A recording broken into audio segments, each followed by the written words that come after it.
What is up, everybody? You're listening to episode 83 of SFF Addicts.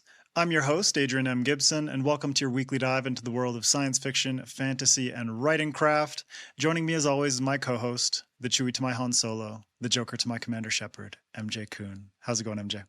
Hello, hello. I'm doing lovely. How are you? Doing very well. I'm happy to be with these fine chaps today, as people will soon see. But first, I gotta pimp MJ's books. Got Among Thieves, this blue baby, and its sequel, Thickest Thieves, this green baby. And colors aside, they're fantastic, and they're full of hatchets and heists and people dying and people getting maimed and fun characters and great dialogue and found family and all kinds of great stuff, and you're going to love them and support MJ because she's the best. So, yeah. Thank you. It's funny, Adrian. I have been able to tell lately when someone who tags me in a review on Instagram or whatever is a listener from the show, because if it's a review of the sequel, they will call it Thick Ass Thieves in the review. The thickest ass. Every time I'm always like, you from SFF Addicts, that's you. I am not sorry at all for your porn version of Thickest Thieves. I'm here for it. It's good stuff. As well, a quick note for listeners, the official SFF Addicts Patreon and merch store are live, so check the links in the description to support what we do here. Also, don't forget to rate and review the podcast on your favorite podcast app, and subscribe to the FanFiAddict YouTube channel, where this and every other episode of the show is available in full video.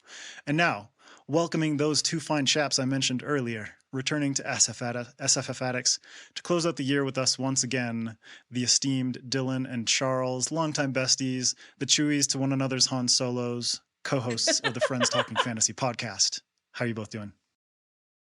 Doing well. We're happy to be here, Adrian. Yeah, it's that just beautiful chemistry that you can see take place in over 200 episodes of Friends Talking Fantasy podcast. We both paused and then talked over each other. Right. So we got the cadence down, yes. 20 plus years of friendship, 200 episodes, we'll get it someday. But yeah, thanks for having us. You're two in sync. That's exactly what it is. Lockstep. Yeah, exactly. That's what people want on a podcast, is two people with the exact same opinions saying the exact same things. So much so. At the same time. Yeah. Or oftentimes neither of them talking. Everything. Yeah, for sure. Yeah. I just love dissonance in my podcast. I'm here for it.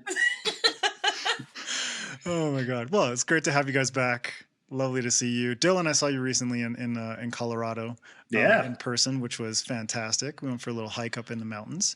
That was little. Saw some red rocks and stuff.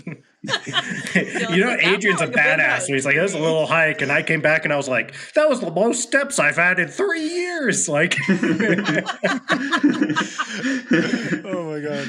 I live fucking 15,000 feet. I was going to say, don't you live in the place where if they were going to build a space elevator, they should build it there, Adrian? Because that's where that because I told you about a story idea that I have. Is that it? Wow. Okay, yeah. 100%. Yeah. Yeah. Just saying. Yeah. Nobody go home and write that story now. That's Stay tuned for that book in 3 years. He's cutting this out. I was like, data reader.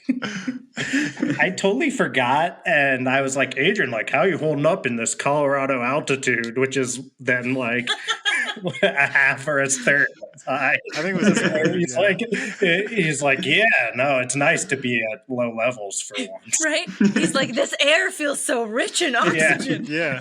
Your heart was fucking pumping. Yeah. Oh man. Well, other than that, how you boys doing? Some of our listeners might not be familiar with you because we got a lot of new listeners since we last recorded. If you could tell them a bit about yourselves. Yeah, we're Friends Talking Fantasy podcast. We've been at it since 2020. We say that we're two lifelong friends bantering about the best in fantasy books, movies, TV shows, and more. It's probably 99% books, and the other 1% is those other three categories that we claim to cover. But yeah, we're just, we've been friends for since elementary school, and we've had passion for fantasy books for a long time. The pandemic gave us the opportunity to be like, what are we going to do when we're just sitting inside all of the time? And then we decided to record the conversations we were already having about fantasy books, and then the Friends Talking Fantasy podcast was born. And you can find us on Spotify. You can find us on Apple Podcasts, wherever else you listen to podcasts. We unfortunately do not do video, so you won't find us on YouTube. You got to come to SFF Addicts to see these two pretty exclusive I know, footage of their faces, their lovely smiling faces. Yes. We try to hide our faces. We've got faces for podcasts, but the era of podcasts before they started, everyone started recording it. So we didn't know, like 2012 kind of thing. We didn't know everyone was going to record their podcast. And people would have to look at us. You guys are so retro futurist. God damn. What can we say? We just enjoy podcasting and not putting our faces out there. It's a rare treat. But we're happy to do it for you guys. It's no problem. It's the least we could do to be on SFF Addicts. It's our pleasure. We're very honored. Oh, thank you guys. So sweet. All right. Well, I want to spend a moment reflecting on this past year in general. Charles, how's it been for you, both as a reader, a podcaster, a human being? Yeah, it's been good for us. We came back from a hiatus. It was over a year ago now, and I think since then we've fallen into a really nice rhythm. We had some great interviews, got to speak to a lot of really cool people and read a lot of great books, so which we'll share soon. But no, I think it's done really well. Dylan and I have just been having a really good time connecting with people and kind of taking it a little easier in terms of the frequency in which we release content in order to just connect with people and have fun. So it's allowed us to kind of relax and really just go for it on the episodes. So we're having a good time with it. That was something you mentioned to me, Dylan, in Colorado, is like the two of you learning, how would you call it? Like sustainable recording. Well, it's different. Like Dylan mentioned, we started in 2020 and we were, like to Dylan's point, we were releasing 3 episodes a week, and we did that pretty consistently for about a year. And it ended up being good for us because we got a lot of practice and you're able to kind of just get some good momentum going from that. So it was great. But then, you interview some of your favorite authors and then you kind of have a little bit of an existential crisis, and then you got to take a step away for a little bit. So learning how to kind of pace yourself after that is very important. And I think we took that into the beginning of this year, and it's been very good for us. So we made some of my favorite episodes. I'm just laughing now as someone on the show, so it's really good.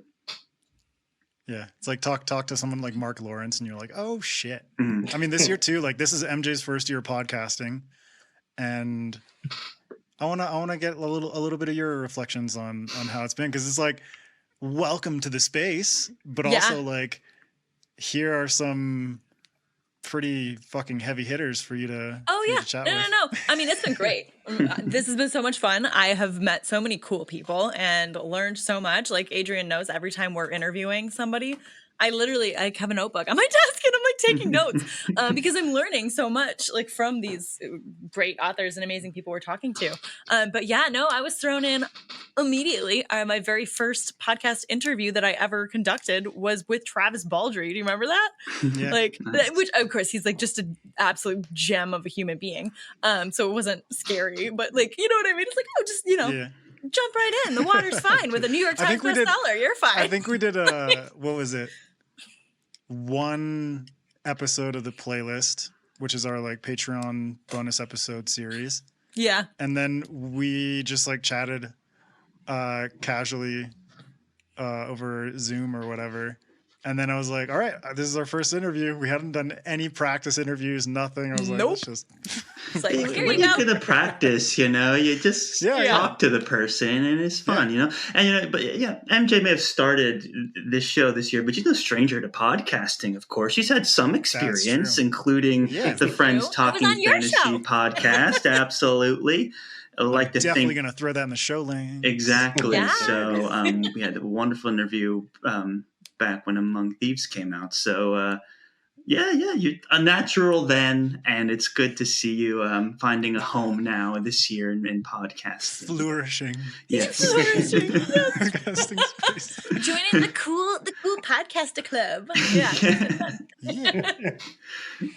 Because about you, writing the Dylan? books wasn't enough, I guess, right, MJ? You have to also now No, be no, on I the wanna talk content about creation books. side too. No, I did it the reverse, where I'm taking the greediness from the opposite angle. See, So. we will not be satisfied until our whole No. lives are books. MJ and I are very greedy people. I think Adrian just wanted early access to Thick as Thieves. I think that was the whole reason he brought you on the That show. was the whole He wanted the motivation. inside See? scoop. Yeah. We're on to you, Adrian. I want early access to all your books, not just Thick Ass Thieves. Every of the books. Every single fucking book. I mean, done. Beta reader. Yes. Right? And Dylan, what about you, buddy? Yeah, all's well over here. I don't know if I should be like Charles and answer immediately like an old married couple, where he was like, it's been a good year for us. And when asked a personal question about like, how has your year been? It's it's been a good year for us. We're considering like the FTF hive mind. Yeah, I love it. It's great. It's been good. I've had the pleasure to read a bunch of really awesome books, perhaps not quite as many as were in my Goodreads goal, because Charles and I got into the Fall Guys community pretty heavily this last year. Fall Guys, the video game, gotta get those crowns. So that's taken a little bit away from how much reading I've been able to do, but still got a bunch done and got to chat with Charles about so many cool ones, some of which we'll bring up soon. And not a bad year. Kind of a not super eventful year for me after a year that was super eventful before this one. So I feel like that's a good thing. Like, no news is often good news at this stage in life. So, but people keep being like, "Hey, how's everything going?" And I'm like, "Wow, I'm super boring. I have nothing so new to talk about." But you're plugging away at your PhD too. I am. So. Yeah. I mean, it's like no one cares that you're like, I'm still working on my dissertation. It's like, that's not really great fodder for conversation. But you know what is great fodder for conversation? Our favorite books of 2023. Segues, baby. Look at that segue. Ooh. Love it. Dylan set us up so well. It's time. Let's dive into our favorite reads. What about you, Adrian? So just like, whoa, Adrian, what's going on? You think you can How was your year? But then I was like, this is super rude of me. Like, I'm like, oh, you know what's really interesting is not talking about Adrian's year. You know what's interesting? And not whatever happened to you, buddy. Yeah, I mean, the seg comes second to being a caring person. You don't have to follow Dylan's segues. I ignore them all the time. That was good, though. That was like it was a good one, but then I'm like, damn. It's not nice. And nice. We'll fix it in post. Like me saying that. Yeah, just cut and paste it. I realized we were in Hollywood over here. Yeah. That's what video's all about. It's all about the cut and paste. Showbiz, baby. No, I am both very good and just like, okay. Parenting, even though my son was born in February, which was amazing and wonderful. That's right. And he's beautiful. Even though he screams like a pterodactyl.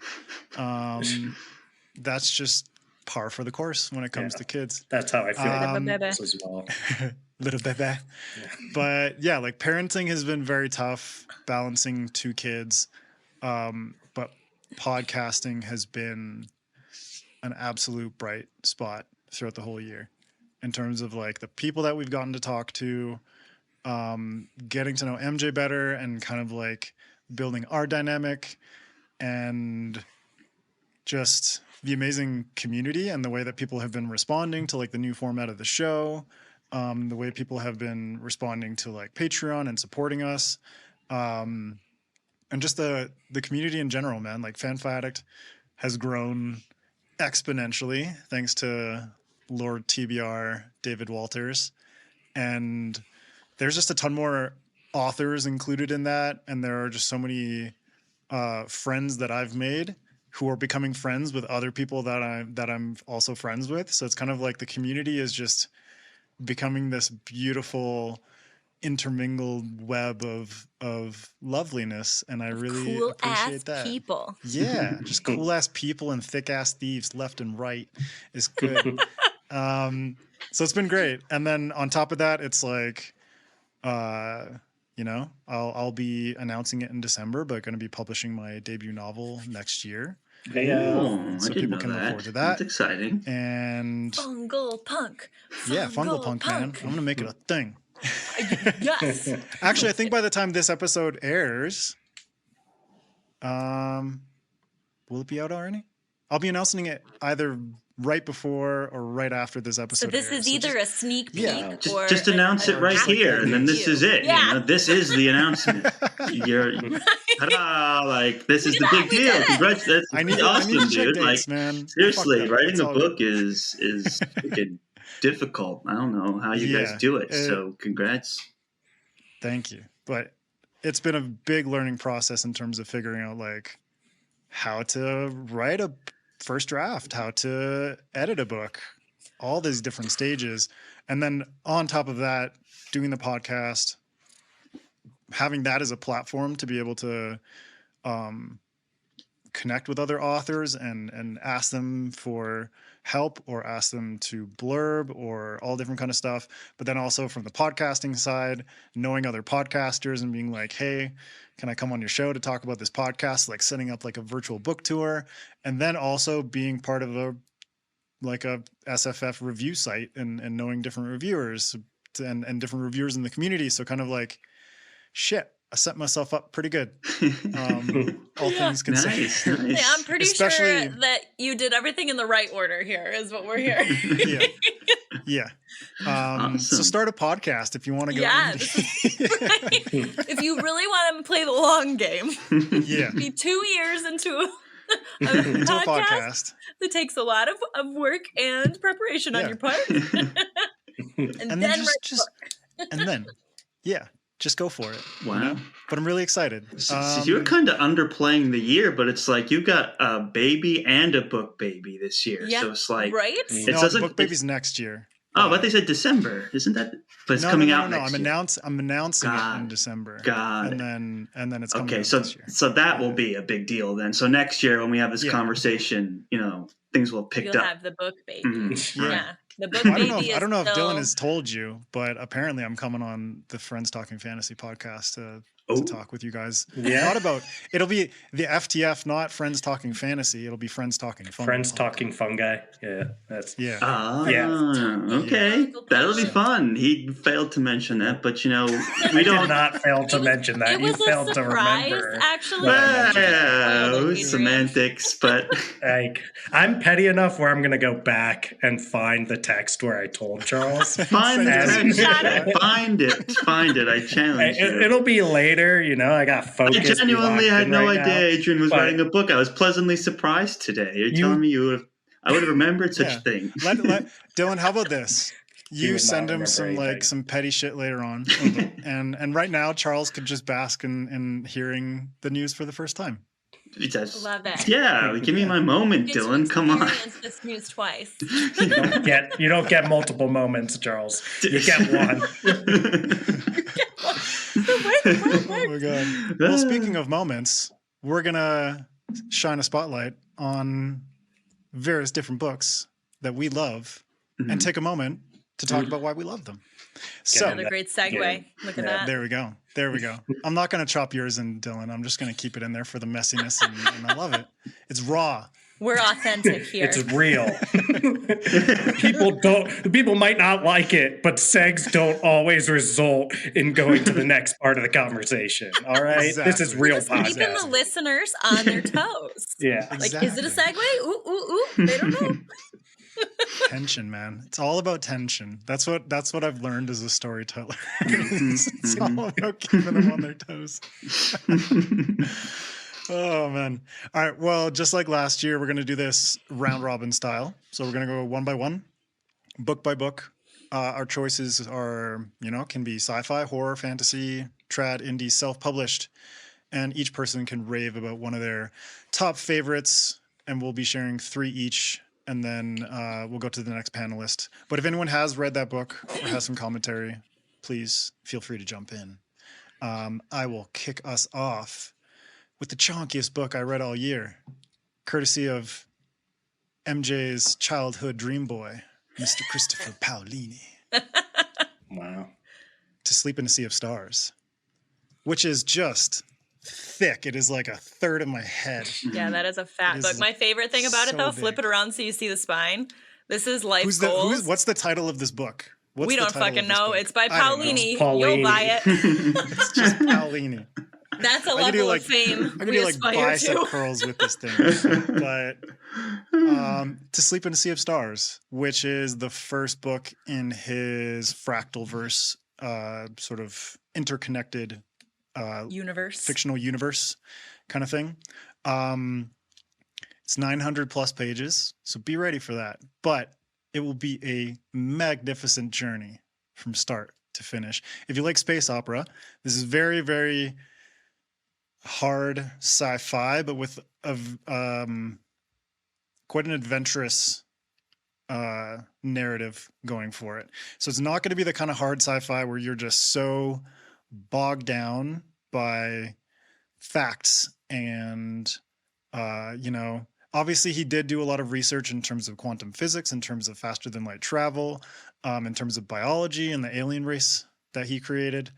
But he does a very good job of balancing the narrative and the world building and the facts with the fun.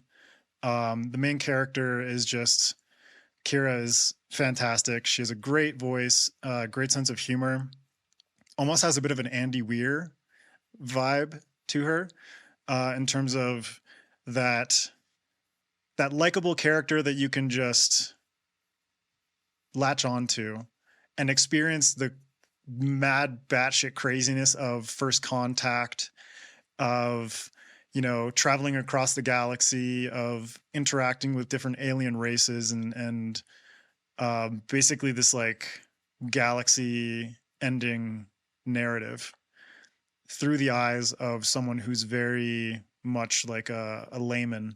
So even though she's a scientist, she's still experiencing so much unknown that when things are explained to her in ways that are not beating you over the head, it feels natural, and it feels natural to the story, and it feels natural as a reader to be able to keep latching on to her without, as I said earlier, getting bogged down in the facts that so many hard sci-fi novels can. We were talking to Kevin Hearn, and he was like, I don't want to write a sci-fi novel because you have whole chapters about like fucking maglev boots and all that stuff. Yes. This one does a good job of kind of diffusing that information and weaving it into the story in a very seamless way. And for me, the best thing about it is like, yes, there's an amazing space opera narrative. Yes, there's big battles and amazing character moments and really devastating stuff that goes on in terms of like interpersonal relationships. But the coolest thing is like the way that he balances the grand epicness of space opera with that intimacy, where we have Kira and the characters around her and these different relationships and people getting to know each other and just like the emotionality of everything, and none of it feels out of place, even in the midst of grand space battles and shit blowing up and people dying, these people feel real. These characters feel real. And he nailed character, and he nailed character in such a way where there are aliens and you're like, I'm kind of like empathizing with this alien. Yeah. Like, there's that was shit something going on. Like when we talked to him about, because we did a masterclass with him on aliens and First Contact, and he just had such a well thought out, which you'd have to, right, with what he's written, but like, he just had such a well thought out approach to creating a alien race that is so incredibly different from humanity, but still reads as empathetic and relatable to a human reader. You know what I mean? It was, which was really fascinating. Yeah. Yeah. And then on top of that, reading Fractal Noise, which was the second book in the Fractalverse, which is very, very different from To Sleep in a Sea of Stars. But it's cool to see how he's kind of approaching this interconnected universe, which, I mean, you could compare it to something like Brandon Sanderson's Cosmere, where there will be different genres within the Fractalverse and different planets and different sort of time periods and whatnot. But To Sleep in a Sea of Stars is epic space opera, very personal and relatable characters, lots of cool tech, lots of cool aliens. And at the same time, it closes out this chapter, closes out this book with a satisfying finale that sets up future stories that continue what Kira and what everyone around her is experiencing. So I know he's writing a sequel for this book, and I'm very excited for it. If you're down for a long haul space opera that reads fast, To Sleep in a Sea of Stars. Fantastic book. So, nice. Christopher Paolini, you made my top 3, buddy. Thank you for coming on the podcast and for writing this book. All right, let's go with Dylan. All right. I'm going to go with a friend of our show, Mark Lawrence's The Book That Wouldn't Burn, which came out in May of this year. And I made sure that I texted Charles to, we had a little back and forth because I know he wanted this one too. That's how good it was. So, and it's so good of me to let him have it, you know, just for the record. I mean, the FDF hive mind, that worked. It's beautiful. Yes, we both have to have Charles. 3. They can't be the same. It's fine, take it. I had to explain to him the premise like 3 times before he relented and let me have the book that wouldn't burn. Because he sent like 8 books, and I'm like, well, some of those I might want. And he's like, you read more books than just these. I was like, yeah, but that's 8. But we'll need 8. My favorite ones. Yes. So this one would have been on both of our lists if I didn't fight for it. And people know Mark Lawrence for his huge hits in the fantasy genre, like Prince of Thorns and Red Sister, and many more awesome books. But this one is not just his newest, but also I think his most different work. It's the story of 2 characters, Ivar, who's this guy who spent his entire life trapped within this vast, sprawling library, and a girl named Lavira Page, who has grown up in a place called the Dust that's really far away from any civilization. And it's a story that, much like a lot of Lawrence's work, kind of uses some science fiction elements, uses some fantasy elements, still probably would lean to calling it fantasy, but it toys with ideas of time and space in this incredibly poignant story that balances an exploration of these huge thematic questions relevant to our time, but also it has the classic action-packed elements that we typically expect from Mark Lawrence. I think that's something that sets this one apart from other works, which are all like basically everything he's written is a 5-star read for me. Just one of those authors, but it's I think a lot of times like Prince of Thorns is straight up like action, grimdark madness with a Machiavellian protagonist who's just out of control. This is, but it doesn't get into these like big picture questions that like literal genius like Mark Lawrence is a great person to get into the mind of around them. Like this guy who's was a legit rocket scientist, and he's so. He basically, like, there's a lot of aspects about this book that make it different, but a key is that walking the line between big pertinent questions. So like this concept of the library, it has basically access to all accumulated knowledge, and like it's kind of a good corollary to like the internet nowadays, and it gets into ideas of, all right, when you have access to a preposterous amount of information, in some ways it becomes even harder to like parse apart what is the actual truth, because you've got so many different perspectives and so many different ways of seeing history or the world around us, and how do you tell whose version of the story is accurate? And it's just a perfect playground for him to get into that. It also has this interesting and complex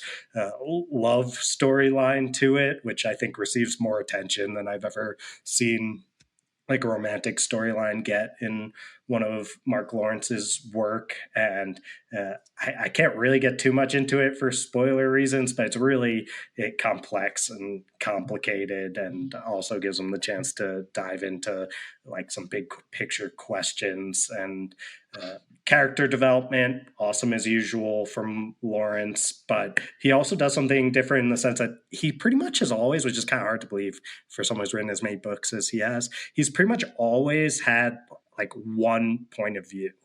I mean, he'll do like interludes where he'll jump into someone else's mind in some of his previous books, but I'm pretty sure I've read almost everything that Lawrence has written. I'm pretty sure he hasn't really done multiple like rotating point of views before. And he does it really seamlessly here with two point of views, the two I mentioned before, who get almost even screen time, I would say. And I'll also say the feel of the book is really cool. Like it's just got this like surrealist, I used the word on our podcast, phantasmagorical, to try to impress, to try to impress everyone. But it's like this dream, but also so apt. Yeah.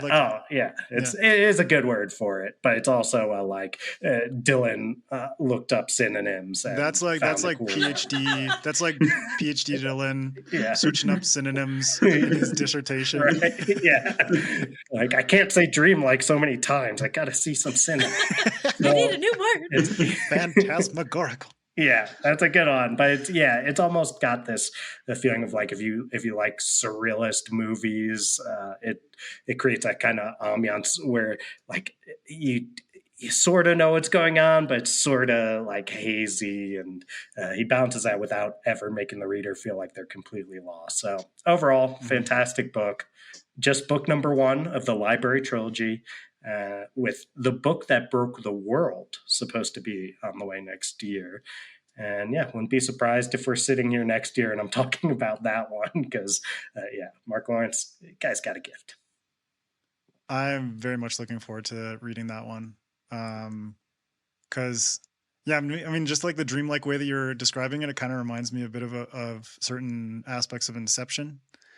Where there's this like very surrealist, I mean, literally they are going into dreams and sub dreams and all that meta stuff. But in this sense, it's like the library sounds like a very surreal and fantastical and mysterious place. And after reading some of Mark's previous work, that wasn't like the direction that I expected from him. But to hear that it's like still got his amazing character work and action within there, even though it's not as like action heavy as something like Prince of Thorns or whatever. To me, it's like, okay, I'm fully on board, and I would love, hopefully, we can get Mark on the podcast sometime in 2024. But yeah, I'm fully on board for that one. He's got such interesting settings. That's been a common thing throughout all his books. And, this one, it's such a primary feature of this book. And as much as it is mysterious, it's still very rooted in this scientific, analytical, procedural mindset. So it's like trying to figure it out. And it's something that Mark just has a unique talent to do. So, it still kind of blurs that sci-fi fantasy line, as he does quite a bit sometimes in his work. Yeah. Awesome. MJ, What makes I it think. so phantasmagorical? Exactly. Oh yes, yes. Definitely. Have you read any of Mark's work, MJ? No, I haven't yet. I know it's one of those. I have a list of authors that I'm embarrassed I haven't read anything by yet. And you read it before bed every night, like Arya Stark, trying to name who she's gonna kill. Exactly. Like, I'm so ashamed. Oh my Yeah, God, my shame it's like list. the reverse of that though, because like Yeah. I'm the one that should, Or it's like you're Um, walking, like it's more like you're walking down the street, like like Cersei, and you just have a list in your hand. do. People are just reading the list to you instead of Right? shouting Of shame. all the authors. Yeah, shame. Yeah. Shame. I've been Lawrence. checking them off this year though. I've been checking off several. Yeah. So I'm working my way through my shame list, but I haven't made it that far yet. You got it. All right. Well, MJ, what's your first pick? So my first pick is also, I think this might be the chunkiest book I read this year. It's definitely up there because look at this bad boy. Wayward. Chuck Wendig. Yeah, Chuck. So we got to talk to Chuck on the show in February, which was fantastic. So, I mean, if you haven't listened to that episode, go listen, or those episodes, both of them, go listen to them because just they were great because Chuck is fantastic. Actually, that's A and B. That's all of it. Listen to it. Yep. Chuck's fantastic.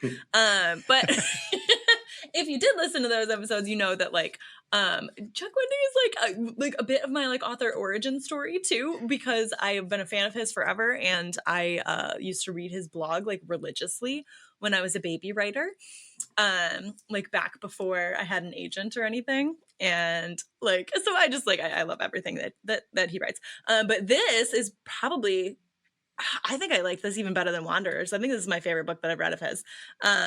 So basic storyline of the whole thing. It's like there's a plague that takes over in Wanderers over the United States, where I'm trying to talk about it without spoiling it. It's really hard. This is the same issue I had with like pitching my own sequel this year. Is it's like, well, it starts at the end of book 1, so I can't. But yeah, this is the same. It starts like right after Wanderers. But basically, it's apocalyptic storyline. But this is the only apocalypse story I've ever read where I felt like the undercurrent tone was hope.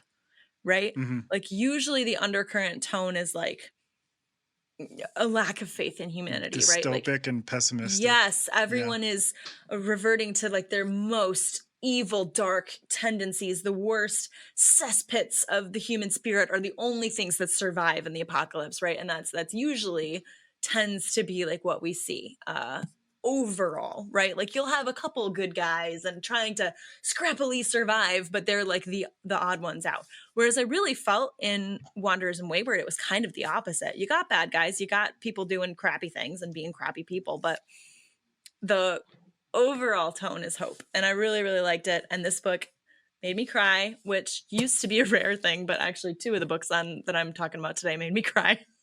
So maybe I'm just becoming a big old weenie now. You're becoming a Care Bear. I am. I'm becoming a big old Care Bear. But yeah, no, it was fantastic. I really liked it. If you are a fan of like, I don't know, just I think the most like to? analogous thing is like Stephen King's The Stand. Yeah, Is the thing that I can compare it most closely to. Here's book 1, by the way. Here's Wanderers. Yes. Yeah, which is equally chunky. Well, not quite as chunky. Yeah. I think you've mentioned Wanderers to us before, if I'm not mistaken. Yeah. It sounds very familiar. Yeah. Yeah. Well, I think Wanderers was it's my like the number 1 read last year, and Wayward is. But the coolest thing year. about it is like the hope thing that you were talking about. Yeah. The book, I think Wanderers came out in the midst of or just before the pandemic. COVID pandemic. And so it felt quite prophetic in that sense.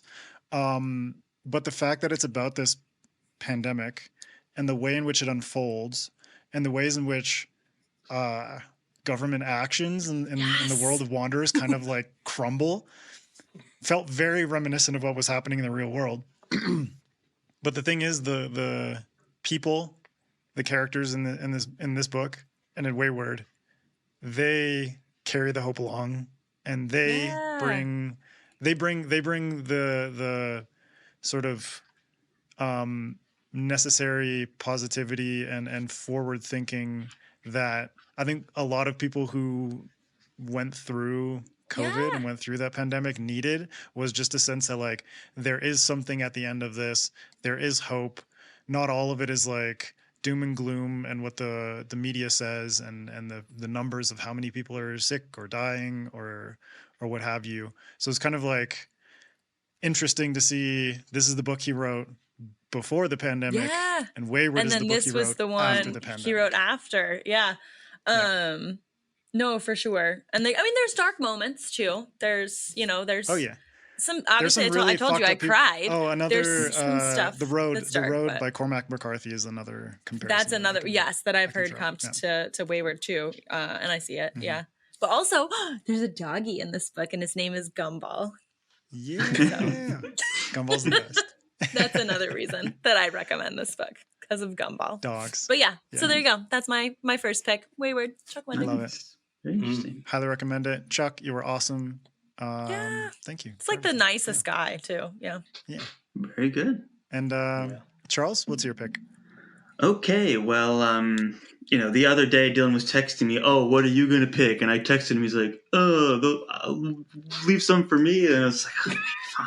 I like how you guys talk to each other. So whiny. So it was like, you asked me, bro. Like, what's going on? So ultimately, we settled on scraps. Like, this was going to be one of my top 3 regardless, and I knew I had to kind of reserve this one for myself. So kind of like, you had to do a little trading and bartering, and I was lucky enough to negotiate myself. It sounds like you guys are either trading like hockey cards or Pokemon cards. Like, take your pick. I don't know. It's more like fighting for assets in a divorce is Canadian what it was like. It's like, okay, well, if I give him the boat, I could still keep the house. Like that kind of situation is what's happening right now. And I was lucky enough for a house. There's some fissures in the FTF hive mind. So talking fissures. Oh my god. You know how we do. So anyway, I was able to negotiate for myself the opportunity to present this wonderful book, The Blacktongue Thief by Christopher Buehlman. So this came out a few years ago. I think it was like 2021, I think. Okay, I can look at it right here. But it was one of those books where we always do recommendation episodes, and we always like to reach out to people on social media to kind of bring them into the conversation. And every once in a while, this book would come up, and it got to the point where I started to take note of it. I'm like, wow, weird that book's come up again. And it is 2021, I see. So I was like, that's super bizarre. And then I finally was looking at the book, and it's got all of these names on it. It invokes the names of Joe Abercrombie, Nicholas Eames, and then it's got like blurbs from Glenn Cook, Brent Weeks, Anthony Ryan, Nicholas Eames, Robin Hobb, like a ton of people. And it was all people who kind of like fell into this vein of fantasy that's one of my all-time favorites. I mean, to invoke Abercrombie right on the first thing on the back is like, okay, I see where they're going for here. And so eventually we decided, hey, we have to carve out some time to read this book. Finally, we pitch books to each other, and that's how we select what we're going to read on the show. And we turn that into an episode, of course. So I believe it was me, Dylan, that pitched this, right? Because I was super fascinated by it. And so thank goodness you picked it, because it's one of those books that is just like I'm now like a lifelong fan of Christopher Buehlman as an artist. I feel like, I had to do some kind of research on him. He's a very interesting guy, and he's like written plays, and he goes to Renaissance fairs, and he tours the country doing plays, and people pay him for him to insult them, so he's this multifaceted guy. He's like poet, playwright, novelist, everything. And his background is in horror. So this is his first foray into fantasy. Do you want to say that? Come on, guys. first foray into fantasy. That was good. Let's go. So anyway, so he's going into fantasy, right? And it's kind of good, but don't fish too much, Charles. Don't fish too much. Hey, I'll take what I can get, guys. It's embarrassing, Charles. Keep your composure. I felt like the man moved a little fast for you, Dylan. I want to make sure you appreciated that one. Oh, right over my head. So, yeah, it was excellent. And the thing I noticed about it, first and foremost, is just like when you have all this diverse background in your writing career, right? As the drama of being a playwright and the drama of writing horror, and you bring that into your fantasy novel, the voice in his books just come alive in a way. Like you read the first page off of this book and you are immediately like laughing your ass off. It's this whole thing about how he's going to die with people that he hates, and it's just so funny. I'm laughing every time I look at it. It's so good. And then it just continues from there. Yeah, there's fantasy elements, but and there's certainly some more intense parts, but it's really a fantasy book, and it's the main character is from a thieves guild, and then he winds up going on an adventure with an unlikely partner who's like a warrior type, a little more straight and narrow. So, and they go on all these adventures. There's a cat named Billy Boy, so not quite like a dog named Arthur. The name was it Gumball or something? Gumball. Okay, Gumball. Got it. Yeah. So we got a cat named Billy Boy. And this is really a love letter to cats also, by the way. So if you're a cat fan, there's definitely love for cats in here. And pretty much everything else gets not a good time happening to them. But the cat's an interesting character. But no, it's fantastic. And I had the privilege of checking out the audiobook. And I don't know if you guys know this, but he narrates the audiobook himself. Oh, does he really? And he commits to this quasi-Scottish accent the whole time, and you almost start it like, whoa, I don't know, but then he just totally sells you on it, and it's really funny. He has songs in here and he like sings them. It really was a treat. And so I actually just recently finished I picked up another book of his and finished it like last week, Between Two Fires, which is... Yes, I was going to talk about that because when you mentioned this book, because I read that one or last year. That one, it's interesting to read like a horror book with fantasy elements, and then the same author has a fantasy book with horror elements. They're actually quite different, believe it or not. My God. Well, Between Two Fires was excellent. I mean, his prose and the voice that he has, it's a much more dramatic, a little bit more serious. Blacktongue Thief is just, he'll say any kind of crazy, crass, funny thing, whereas Between Two Fires is very serious. But they're both excellent, and I'm just a huge fan. I'll read anything that he writes. I'm looking forward to reading some of his other stuff, even though it's not fantasy at all. It doesn't matter, because I'm just it's entertaining. What he writes is entertaining, but also the way he writes it. And I feel like that's such a rare skill. So couldn't recommend it highly enough. The fans were right on that book. Yeah. Actually, Nick Eames told me about the book before it was published, and he was like, you got to check this out when it releases. And I mean, I take his recommendations very seriously. But also it's like, it feels like the most comparable book to his work or to Joe Abercrombie's work that I've ever read. It's like Lies of Lochlamora is a good one too, with the crass kind of humor and the dialogue and stuff. Among Thieves, there's perhaps. There you go.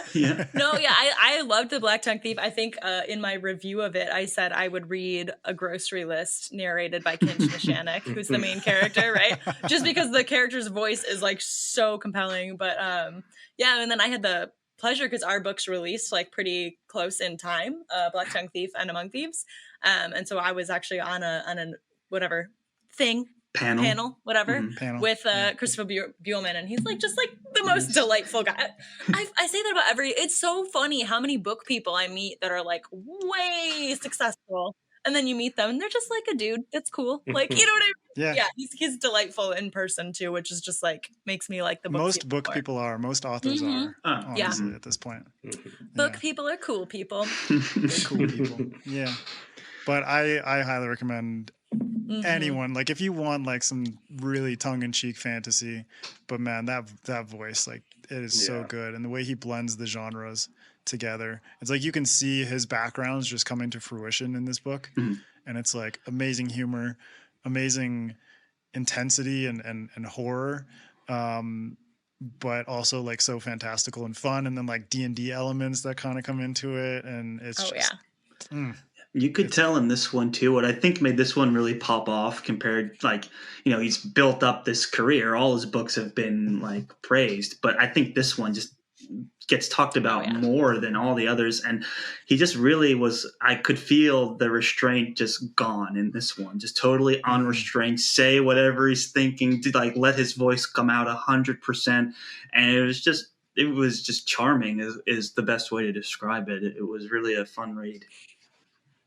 Yeah. Great pick, man. All right. Well, my next one is, it's not a chonker like my other two.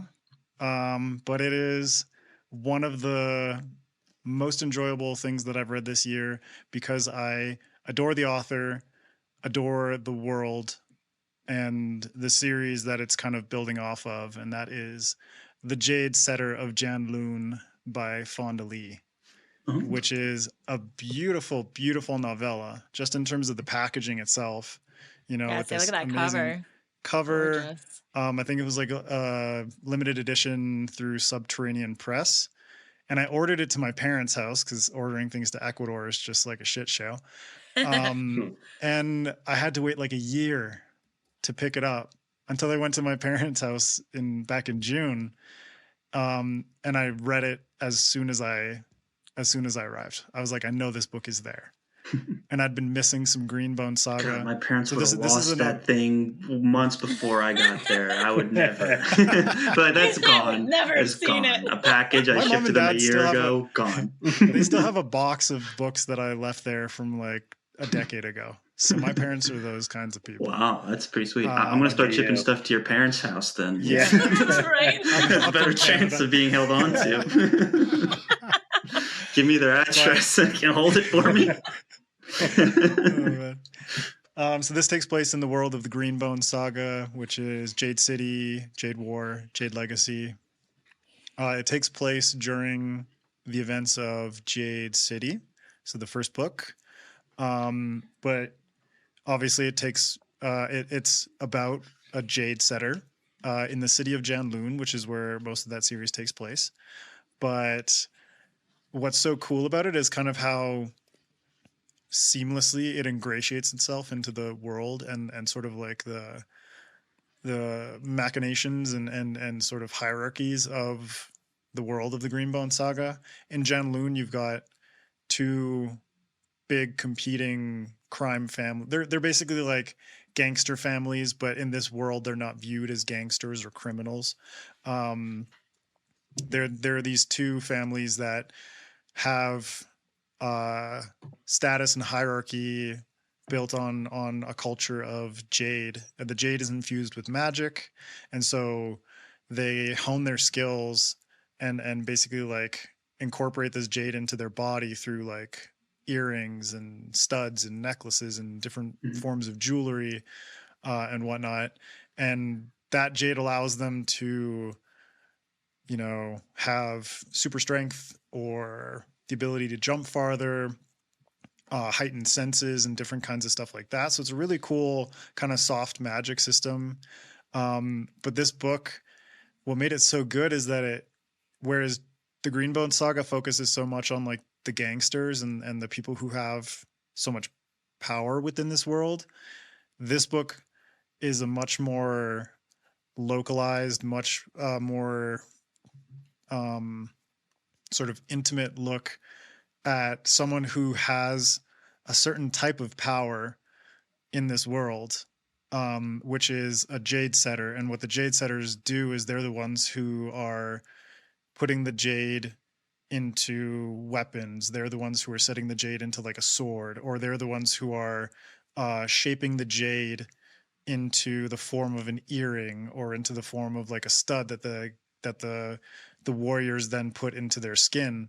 And so they have like a different kind of power, and it's really cool to see how this old Jade setter who's kind of like neutral and does this work for all of the different families, and how a theft, there's no spoiler there, theft is what kind of starts things off. This theft sets off a chain of events that unravels the life of this Jade setter and his apprentice, and the apprentice is the POV. And what's so cool about it is the ways in which the apprentice is so like meek and unfamiliar with the world of warriors and the world of which is kind of why he went into being a Jade setter apprenticeship. But the ways in which this story thrusts him into this world, into the world of gangsters, into the world of warriors, and there's tons of cameos from characters in the Greenbone saga. And it's just so fun, man. It's like 150 pages, and I just wanted it to be like 600. You know what I mean? And it's like it left me craving. Yeah. It left me craving for so much more. Because what she did is she made this apprentice likable. She made him likable within the context of this world, and she gave him such a strong voice. But the characters around him, even though there's quite a small cast, I think there's probably like less than 15 characters in total. All of them are great and just kind of like brimming with personality. And I love it. Like, I love this world so much that I will consume anything Fonda Lee writes in it. And I kind of think like the anticipation of getting this book and then not being able to read it for a year and just devouring it made it so much more satisfying. So shout out Fonda. She's been on the show a bunch of times, and you are an amazing human being. You're a fucking phenomenal writer. And if you like the Greenbone saga, pick up The Jade Setter of Janloon. Go check out Jade Shards, which is her short story collection as well. But I highly recommend it. It is fantastic. So that's my second pick. Nice. And shout out to Adrian's parents for hanging on to it for a whole year and not Can you losing imagine if they had lost it? Where would we be today? They're like, right? I mean, I wouldn't have blamed them, but I know through experience that they're the best post office in Canada. I shipped something to my mom days before I went to her house, and she lost the package. I was like, okay, well, my mom it was a gift for you, so okay, if you find it, open it. But my mom I don't know how you lost it. Yeah, it was a gift for you. It's your fault if you lose it then. Right? My mom literally sends me a photo like here's the fucking barcode on the side of the package. I'm like, I don't need that. Just open it up and show me. But you know, right? She's got her system. You know, nice. I love it. It works. Paper trail. We had read the Greenbone saga this year too, right, Dylan? Very early in the year. Yeah, I think we read Jade City right at the end of last year. And because I was looking at my Goodreads list, and I was like, oh, what can I pick? And I was like, well, I could pick the second or third book, but I can't pick the first book in the Greenbone saga. So I was like, or just the series. You could say the series. You know, I took the rules very rigidly, which is what caused he was very rift serious between about Charles rules. and I and the text exchange. It's like Charles is so lackadaisical, and you're like my mom, just like so systematized. Come on. He came at me pretty hard. I thought it was a little unwarranted. I was like, hey, read whatever you want, man. Like, if you want to fight for it, you take it. You're gonna piss Adrian off. he got upset when he said, oh, you can have, he's like, oh, I have these that I'm choosing from, you can pick any from there, and then I picked two that I wanted to talk about. He was like, oh, well, maybe we can share those. And I'm like, what do you like? He picks the two best ones. Honestly, I love how I get the sense that you guys are actually not speaking to each other right now. You're just playing nice. This is a regular occurrence for us. There's literally part of the exchange where it's like, bro. It's a giant. Come on, man. I think there's literally 3 bros in a row. Bro. But we're not on speaking terms. No, Friends Talking Fantasy is over. We're just keeping up appearances because we committed to this. Through the end of the year. Right, we're putting on great faces. You guys came back from hiatus, and now Professionalism. you're divorcing. You're like the children in our divorce. And Charles got the boat and the house. Over the book babies. Yeah.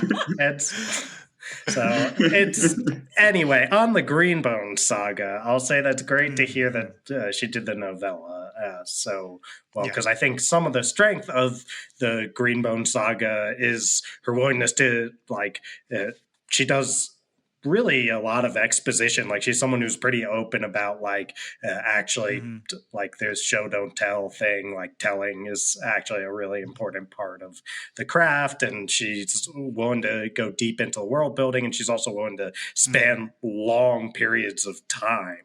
And it's cool that she's able to give you like a quick hitter that works so well. And I also love that you said that other characters from the Greenbone saga show up, because one of my favorite things in reading is when you get perspectives of characters you know extremely well, but from someone who's like completely outside of the context that you've come to know them in. And then you're like, oh, that's how this person comes off to just some random apprentice person in the world. And it like enhances the character development of books you've already read. So that's awesome. Yeah. If anyone likes Hilo from the Greenbone saga, you will get a good dose of him in this book. And it's like, he's Hilo.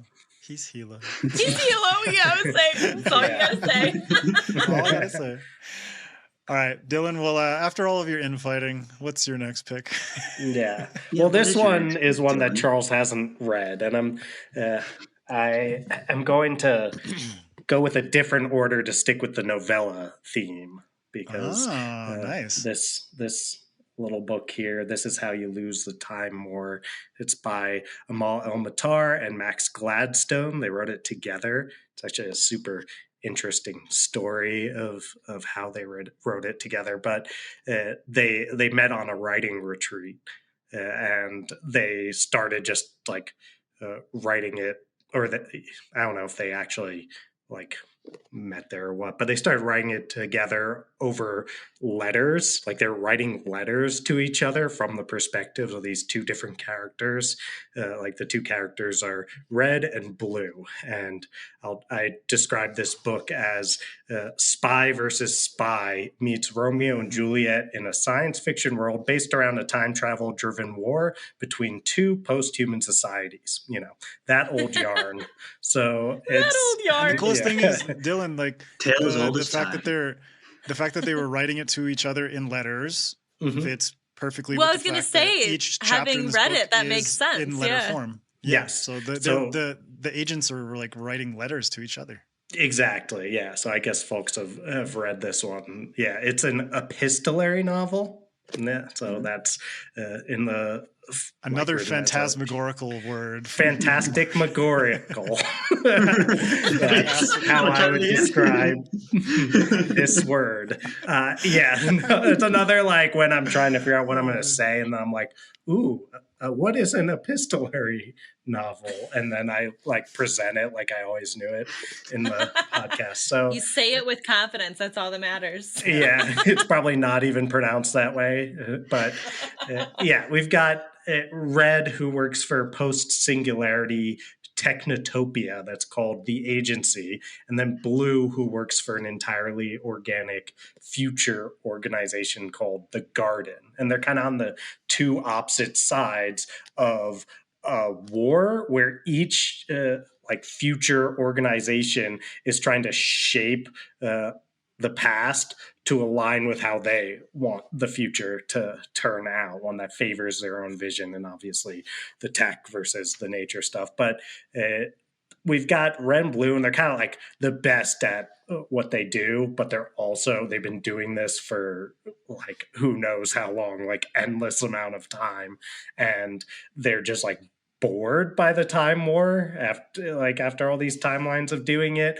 And we've got Red, who finds a letter from Blue when Red is walking among a battlefield of a dying world, and it reads "Burn before reading," and it's basically Blue like taunting Red because Blue just thwarted Red's plans. And then you get this kind of back and forth of, okay, then Red tries to thwart Blue's plans and leaves a little taunting note, but you also get to see their relationship develop over time as they're writing these. And because there's a sort of mutual understanding that very few can relate to, they actually like develop a closeness despite being on these opposite sides.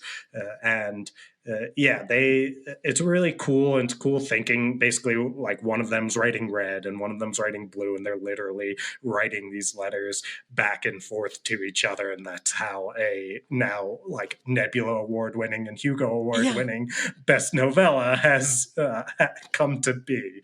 And it's absolutely they wrote a lot of it sitting across from each other at the writing retreat, but then they went to writing the letters. But it's fantastic prose, lots of wordplay. So part of the one-upsmanship of the two characters is like trying to write these sort of clever one-liners and puns and stuff in their letters to each other. And these sci-fi elements, obviously with a book as short as this, like we can't really get into the like deep aspects of the two societies or whatever. That's kind of in the background, and this like this character building and the relationships, those take the forefront. It's like it's more of a vibe than it is like a plot or anything. Like there is plot, but it's the feel of it. It's very poetic. It's super well written, and it's like the times in which people haven't enjoyed it as much I've seen seem to be if they're like,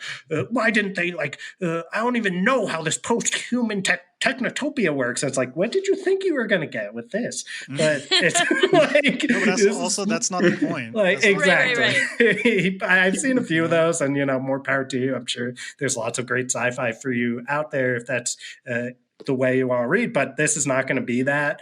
But it is just a like fantastic fun read. And it's just like, just let it wash over you.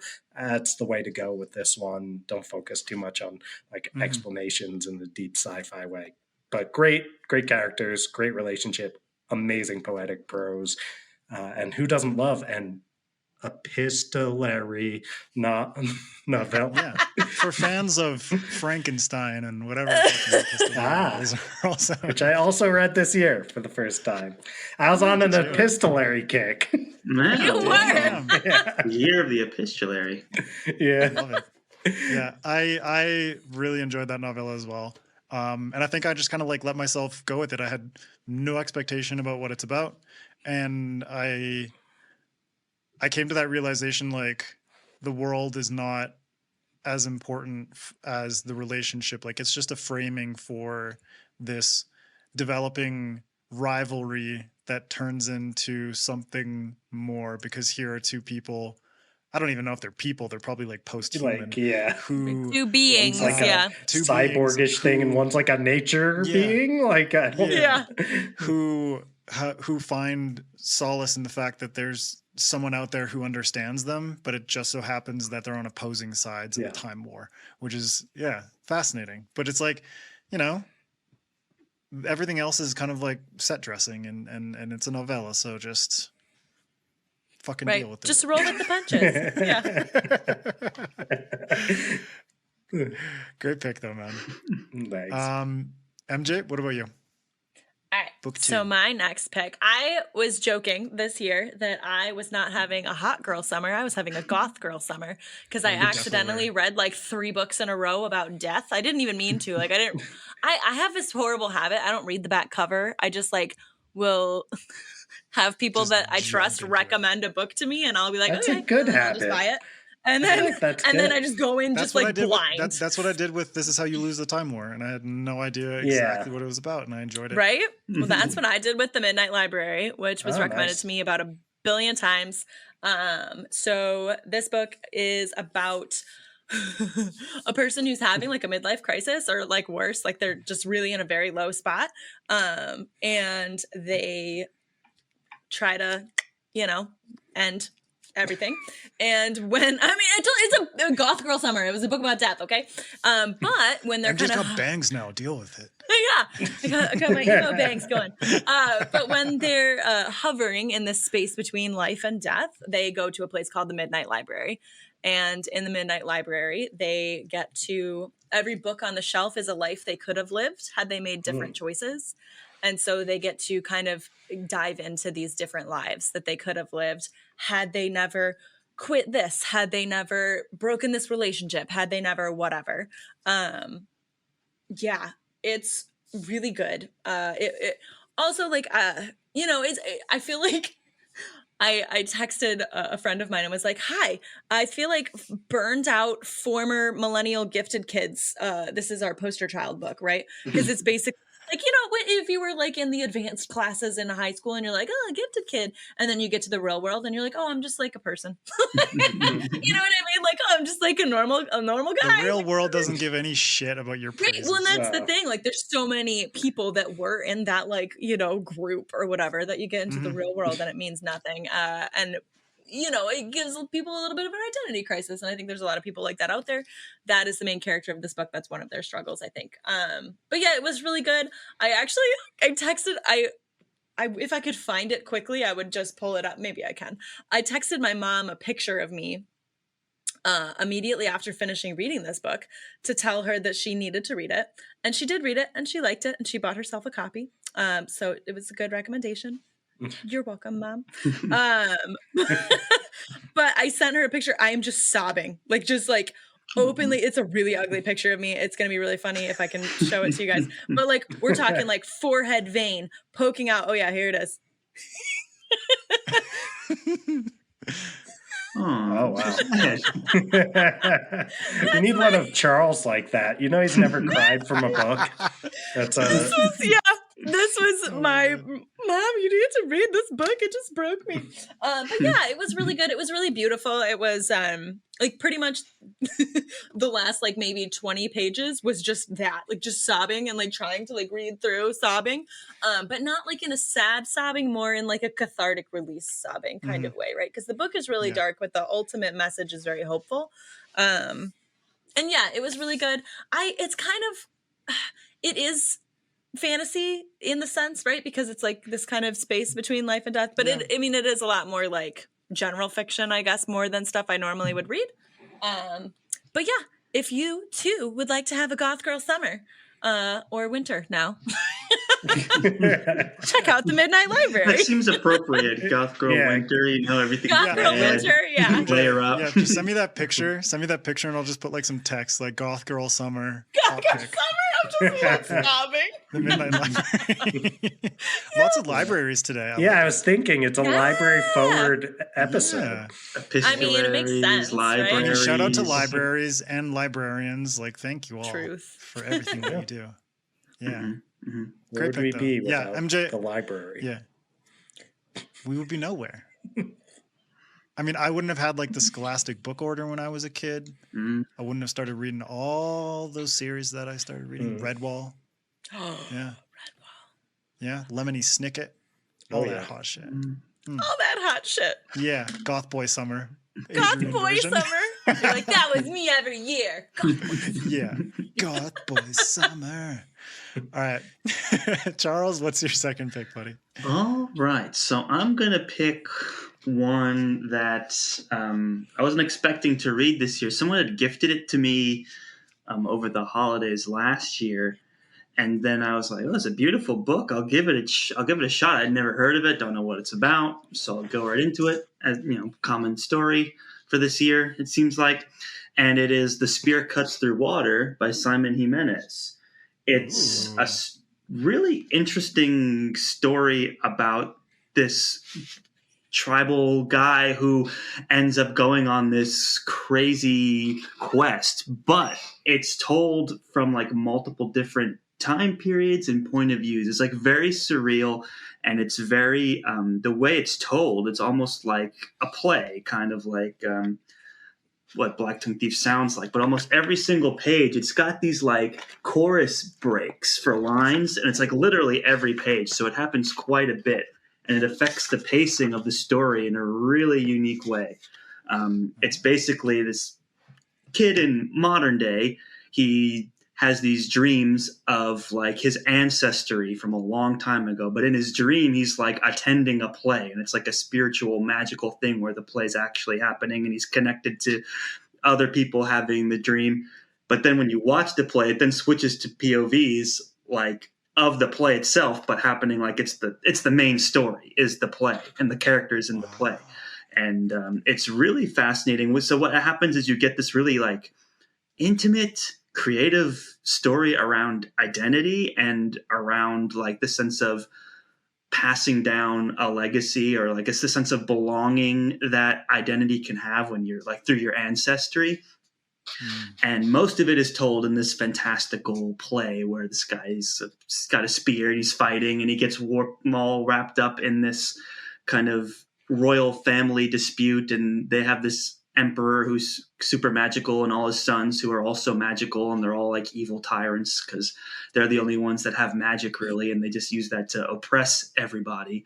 And so he's kind of on this quest to fight them and take them on and thwart them. And what you get is this like really interesting, I hate to call it challenging because it reads really well, but it's such a different tone and such a different pace and cadence, and the way it shifts POVs and the way it frames the story is so different from anything that you're kind of used to in fantasy. In fantasy, okay, this is this guy's chapter, and the chapter is his name, and it's him, and then you get his guy's chapter. But in this, you just seamlessly, almost subconsciously flow through different time periods and different perspectives of the same story, and it's all about this generational pass down of tradition and identity.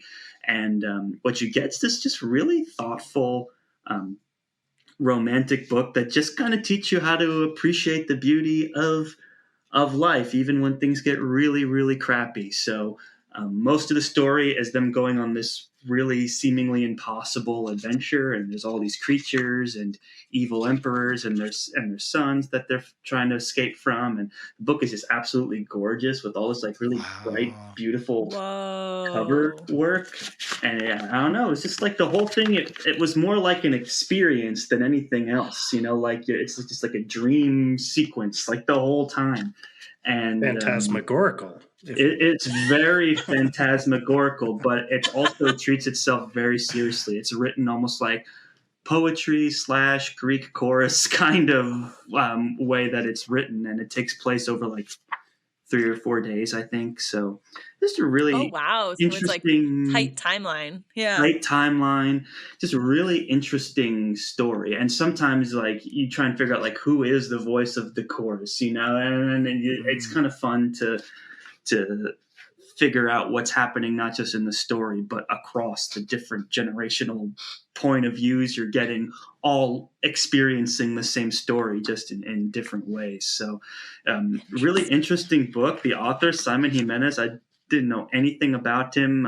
Apparently the book he wrote before this was The Vanished Birds, which I have not read, but I'm definitely a fan. And definitely you got to give props to someone who's willing to kind of break the mold and do something original, unproven, ambitious, cerebral. It's like sometimes people get these ideas and it's like a gimmick and they just put it in a book and try and make it their thing.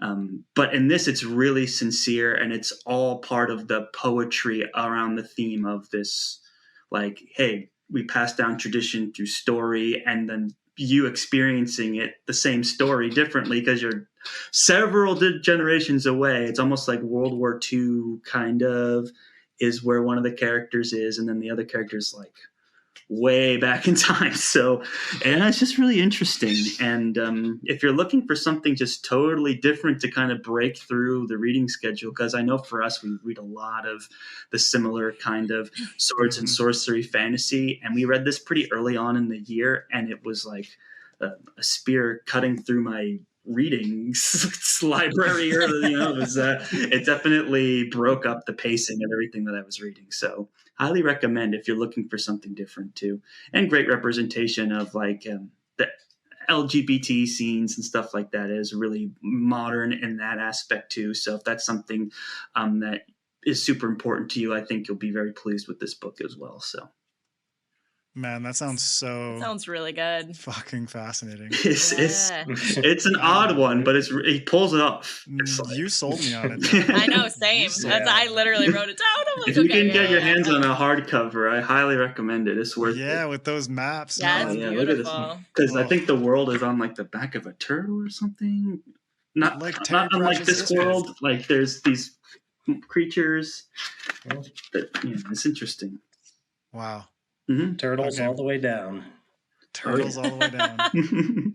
Damn, dude. Okay. Yeah, I'm fully on board for that. Yep. Shit. So, yeah, it's pretty cool. Well, speaking of something a little bit more traditional in terms of form and you know, like chapters and everything like that, but still immensely satisfying is The Bone Shard War by Andrea Stewart, which is the third book in the Drowning Empire trilogy. So I will try to avoid all spoilers as best I can. Good luck. Yeah. It's hard. It is hard, man. Okay. I'm going to frame it as what this world is like and then kind of narrow it down from there. So starting off in The Bone Shard Daughter, it's a fascinating world inspired by, you know, Southeast Asia and East Asia. There's an empire that is essentially built on floating islands. And these floating islands drift around the ocean and almost have like migratory paths. And so the empire functions in a very bureaucratic way based on the knowledge of where these migratory paths are going to take the islands and how these different islands are distanced from one another and how that affects things like trade. Different islands have more one resource than others. And one of those resources is whetstone, which is basically something that they burn as a fuel for ships. So since this is such a ship-based culture, it's very important for them to be able to traverse the water, traverse the ocean as quickly as possible. And so they use this whetstone. Obviously they can use wind, but wind is fickle and It's slower. It's slower. Fucking nature. But the whetstone allows them to go much faster in any direction that the captain so chooses. And so there's so many things that this empire is dependent on in terms of the migratory paths, in terms of the whetstone and resources, in terms of food production and which islands produce more food and all this different kind of stuff. And at the center of it is an emperor and his daughter, the Bone Shard Daughter, and sort of like the relationships of this princess with her father and the way that he has ruled this empire and the dark and disturbing secrets that thread beneath the waves, so to say, of this society and of this empire, and some really, really fucked up shit. But there are two magic systems, and both magic systems are fascinating. One is bone shard magic, where bone shards are chipped away from citizens' skulls and imbued with carvings, like scrivings, that then give that bone magic and purpose, which a lot of the time ends up being used for weird, like Frankenstein creatures. Yeah, one, it saps the life of whoever's skull shard it was. Yeah. And then there's another magic system which is more soft, and it's kind of based on elements and that kind of thing. But the characters in this series are absolutely fascinating.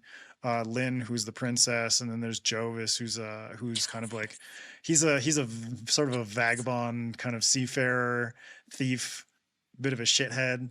I love him. And then there are different characters in different sort of facets of society in different groups.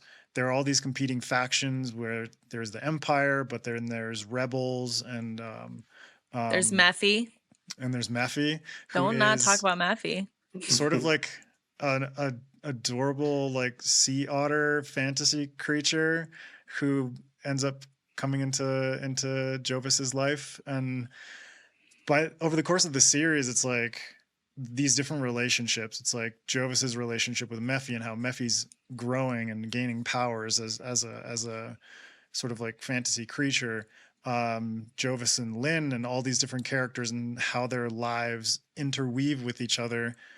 Andrea Stewart is phenomenal at character work, and she is phenomenal at relationship building, and she is phenomenal at establishing deep roots and then twisting them so brutally.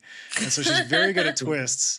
She's very good at like setting things up where there's like hope and sort of like magic in your heart, and then she just fucking wrenches it out. The twist is such a rare and beautiful thing in literature. So good. So to good. pull off a good twist, it's like, that's one of the greatest. But she does it again and again. And reading book 3, so book 3, it's like, I'm not going to spoil anything about the trajectory of any of these different factions or what have you, but she just does such a good job of balancing the characters. Like Jovis and Lynn are first person POV because they're kind of like the main POVs. And then there's other sort of like subcategory of characters who are third person, and their lives all become intertwined in such a way where the whole empire is at stake and islands are sinking, but people don't really know why. And so there's a lot of mystery, but the way that she ties it up in book 3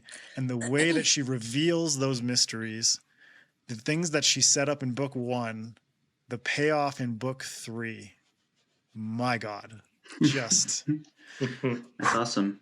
Yeah. And the way that everything is tied together, everything, the world, the characters, the creatures, all of it is so beautifully connected and brutally connected. And this world just, it just oozes personality. And I am such a big fan of Andrea and everything that she's going to put out in the future.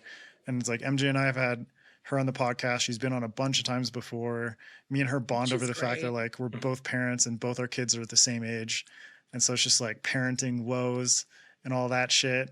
But the fact that she's able to write at this level with this caliber of story and these characters, the Drowning Empire trilogy is one of the best fantasy trilogies that I have read in recent years. So highly recommend it. Andrea, you're the best. Shout out to a fellow parent. And if you want to just have your heart twisted and like, you know, little couple stabby stabs and all that, you know, it's a good time, but it's a good time. Really it is intense. And I will say, MJ, you brought up hope earlier. Yeah. The series ends on a bittersweet note, but with a heavy handful of hope. So I'm gonna say the series is on my list. I have not finished Bone Shard Warrior yet. I've only read through Bone Shard Emperor. But even with just the first 2 books, it is like anytime I think about books that I would love to see adapted to the screen. So good. Like, can you imagine? Because, like, I mean, A, I want to see Mephi.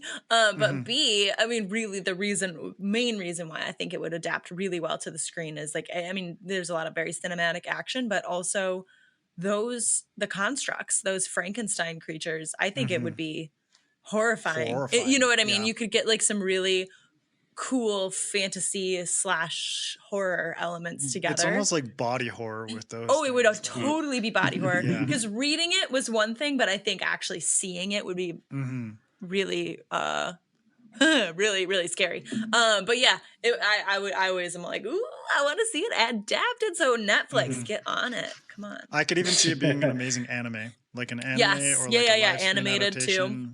Yeah, bring it. Give that to Andrea. She deserves it. Working mom. Right? Yeah. But amazing series.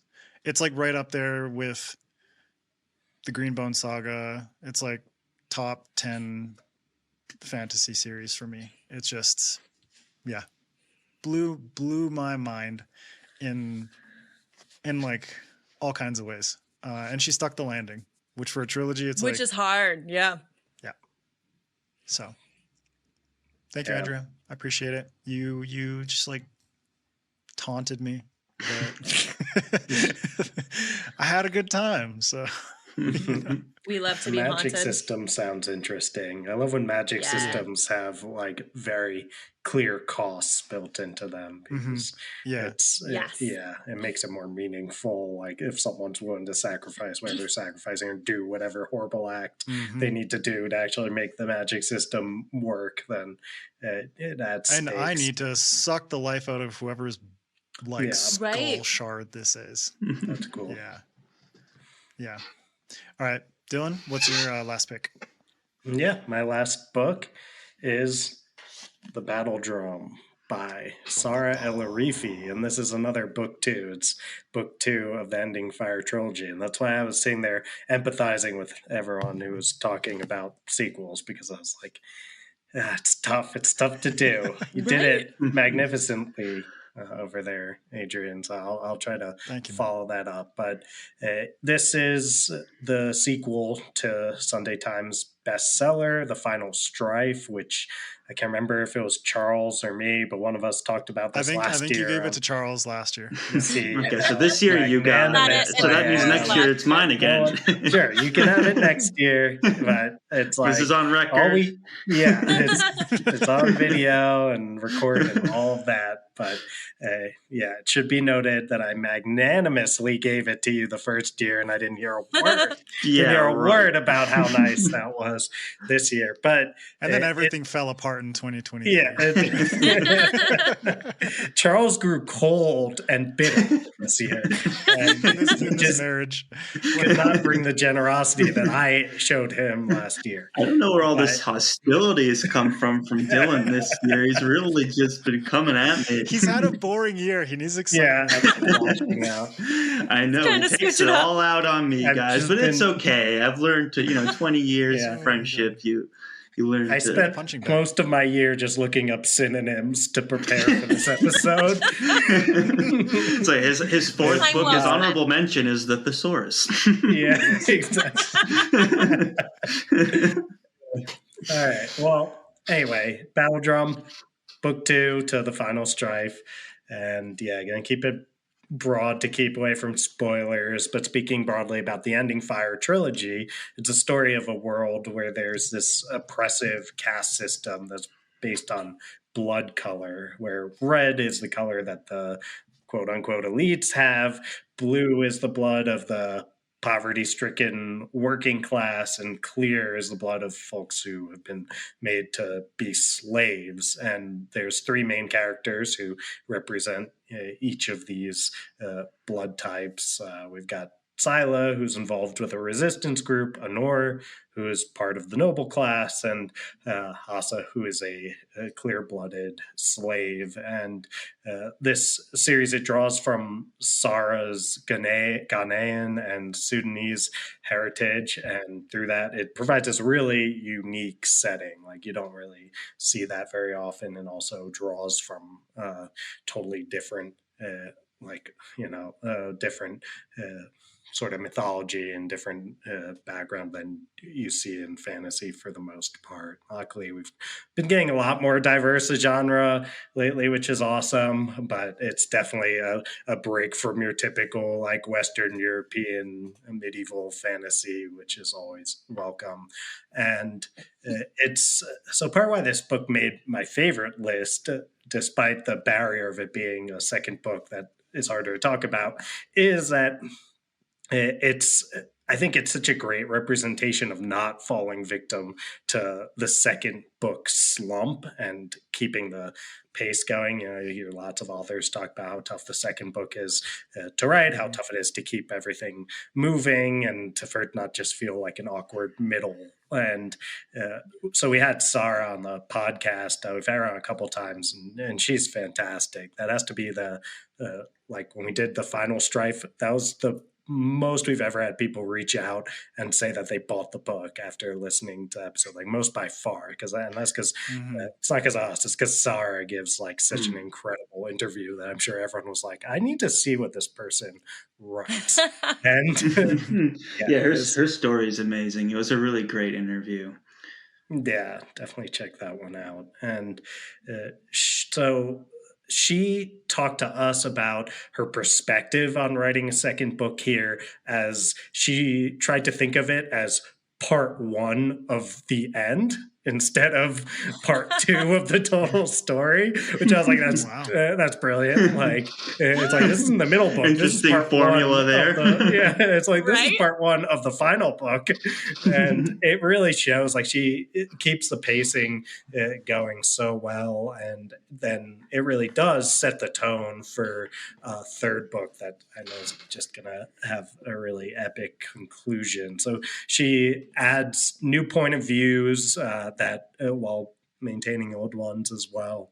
And new point of views, they add interesting layer to the story, including a point of view of a character who was a non-point of view character in a previous book, which is another, I was talking about how it's interesting when you get like the reverse, if you want to call it that, like where you have someone who like you get to see your people that you're familiar with from a different point of view. This time we get to see someone that we weren't as familiar with from their own point of view and see how that's different. And this character is someone who like did not really love them in the first book. And then you get their actual point of view and they, like, for me, started to win me over. And that just goes to show such incredible character writing where it's like, oh, once I'm in their perspective, like they're not so bad. And yeah, this book, it really shines in her ability to expand the world building, build increased stakes with the plot. Like the world expands so much. And she did such an amazing job in the first book where she'd leave like these little hints. There's like, there's so much more going on here. There's a lot more. You might find out later. But sometimes authors do that in like early books, or maybe people who make Star Wars sequels do that in early movies. And then it's like none of this really panned out or was as interesting as I thought it was going to be when you get to the later books and or Star Wars sequels. And it's like, Very I don't know, like, specific call out. Yeah. Well, I mean, I don't mind calling out Star Wars. Like they, mediocre. I don't know. The problem is I actually really liked the first sequel, and I was like, it's back. I was one of those people who like clapped at the end, and it's like, come on, Charles, you did too. You know I it. like the first one. I like it And more then- on the rewatch. Yeah, it's actually not terrible. The Force Awakens is great. Yeah. Yeah, right? Yeah, And yeah, then it, And then everything else is just like turns into like a dung beetle, like rolling a pile of turd into a ball. You know? Yeah, I did see a dung beetle on the ground in Colorado relatively recently, and I was like, And thought of Star Wars. Well, yeah, We're like, I was like, wow, that Rise reminds of me of Star Skywalker Wars out here. movies. Yeah, is that right? Just like some Sisyphean dung beetle just pushing this ball of shit. Yeah. Aren't we all at the end of the day? Aren't we all? Just Some An metaphor for allegory. my That's like- 2023. yeah, there you go, though. Someone else was in the thesaurus this year. It's tough to say the thesaurus, yeah, but The thesaurus. I was like, No. the thesaurus. But It is such a That is tongue hilarious. twister. yeah, It I is. just call it But- I just call it the thesaurus because it's like the Thesaurus. the thesaurus. And my son's obsessed with dinosaurs right now, so I just can't get away from that. So, Gotcha. Love it. yeah. Sisyphian is It's a like good the- one there, Adrian. It is a great word. Give you props. Yeah, I mean, for paired with dung finding that beetle, I did a really good job. one. Fucking Star Wars. I mean, Really that's good what Sisyphus juxtaposition. did, I love basically, it. right? Wasn't he rolling something all the way Yeah. up, and then they I just mean, it rolled wasn't- wall, and it then- wasn't shit. It was a boulder. It was older. Might as well have been But shit. maybe it was Yeah, a and boulder. every of shit. day, We don't know. Every day, We like weren't birds there. would come and peck at him and like eat his his. No, that's a different innards, guy. basically. That's the guy that gave man fire. Wasn't it him? I don't think Ah, so. I yeah, think yeah, that's, Orpheus. Oh, That was Prometheus? but- Was no, that that's Prometheus. Yeah. Orpheus is Prometheus the or guy Orpheus? that looked around and lost his wife coming at it. I know too much yeah. about Greek mythology. It's Yeah, fine. yeah. Anyways, Who's the guy who onward. flew Yeah. too close to the sun on wax wings? Icarus. That was Icarus! it. Yeah. Yeah, yeah. Yeah. Greek Aren't mythology we and all? dung beetles. That's what you get on SFF Addicts. Yeah. Okay, so Sisyphus just pushed a boulder all day, and Star Wars is a Star Wars. You were talking about creating a trilogy, and this paid off everything. Yes, this paid. Thank you, everyone but me. I was very impressed that all the things that were left as hints were actually like followed up on in ways that were still super interesting, rather than sometimes it's like it's way better to not know than it is to know. It's like it's way more interesting to wonder what's going on than to find out. But here, finding out is really awesome. And I just think Sarah is such a gifted writer that anytime I can draw more attention to her books, and it's I'm going to take that opportunity. And this one, this was definitely one that Charles was angry that I took. This was a tough loss for me. It's true. This was true, but but he had to. This was like the yacht in the divorce, right? If he was going to get Blacktongue Thief, the yacht. Yeah. It was tough. This was going to get if he was going to get Blacktongue Thief, this was a sacrifice he was going. I mean, he also got a book that wouldn't burn, but whatever. I will say about Sarah though, because the other thing that she does, she kind of breaks the mold of her story structure, which I can respect, because sometimes when you're writing a book like, say, Harry Potter, where you're in school, it's like, okay, this is year 1, and then year 2. And then the next book, they got to go to year 3, and it's like, oh, you got to write about midterms and finals, and there's got to be a Quidditch the Christmas break where they go to Hogs. There's always the breaks, right. So the first book is kind of like that, where the whole set pieces, there's sets of trials of combat and skill to figure out who's going to be in this position of power and government, right? That's kind of the whole framing device of the story. So there's all of these different trials and all of these different things that kind of move the story along, and it's very exciting. And then the second book just like blows the door open. It becomes much more of an epic fantasy and leaves that behind completely. So you can kind of, I had a lot of, and this is her second book, like I think ever, right, Dylan? Like her first book was Final Strife. Second published book. Yeah, so she spent like years writing her first attempt at a book that I think she basically said was like very like stereotypical, like Lord of the Rings-esque inspired fantasy, where I think lots of people start.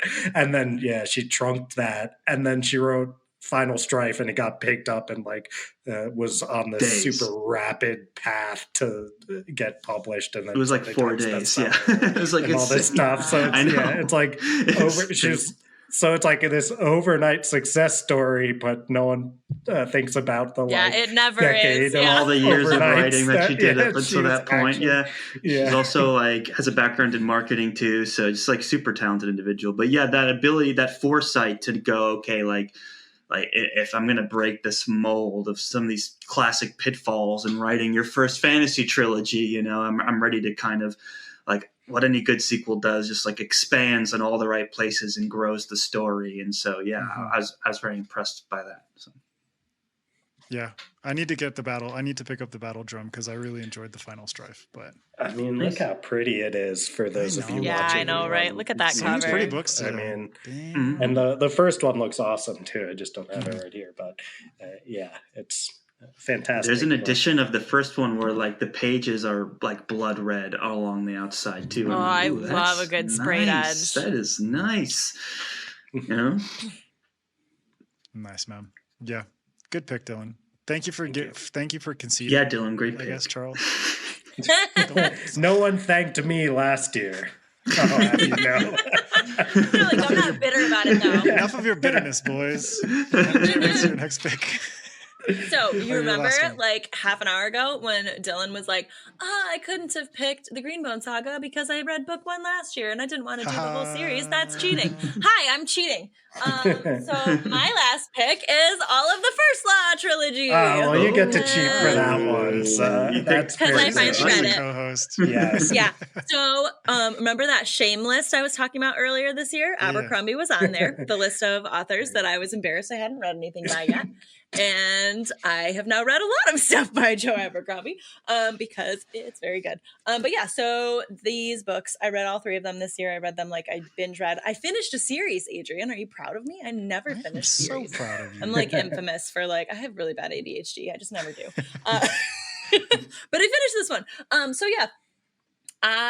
Have all of us read that? I mean, I feel like a lot of. I've read This is books like- 1 and 2, but I haven't read the last. Ooh, Argument okay. Kings. You need, because if I had to pick only one book from this series, I would pick The Last Argument of Kings. Yeah. Because of many reasons. One thing though, like there is a chapter, and I've mentioned it by chapter title to multiple people, and they have known what I'm talking about, which is crazy. The chapter is The Circle. And like literally I read it, stopped, went back and read it again. It is the single best chapter of any fantasy novel I've ever read in terms of character development, in terms of pacing, in terms of it's just fantastic. Every single moment of it, it's basically like a chapter featuring single combat, Adrian, between 2 characters. And you kind of bounce between a bunch of different characters. I'm not gonna say it. Well, yeah. Don't say it. Yeah, But yeah. Go on, Charles. Charles is like, yeah, fuck it. Spoilers. Somebody. Versus mystery. His own inner turmoil. It's not a spoiler. That's the whole trilogy. Why Single would I combat. say it? You know, Yeah. who knows what someone considers a spoiler? right. But yeah, anyways, it's very, very good. That chapter alone, again, would put this book on my list for the year. I'm going to say something very controversial though. After I read book 1, I was not sure if I was going to keep reading, because I think book 1, I had to get used to his writing style for starters. I loved Glokta immediately. Still love Glokta. My favorite. You start your POV by complaining about walking upstairs. I'm here for you. But I didn't really like the other POVs. And I felt like book 1 to me felt like how many pages is this? Like 500 pages? Yeah, like a 500 page prologue to me. Like it was like nothing happens. Like really. It's mostly character. It's mostly character Correct. stuff. And that's the thing. Yeah. Now I love it because I just had to kind of get used to it. But I literally almost DNF'd the series after this book. And then I was like, nope, trust the process. Trust everyone that told you you're going to love it. And then in before they hanged, I was like, okay, yeah. I'm on board.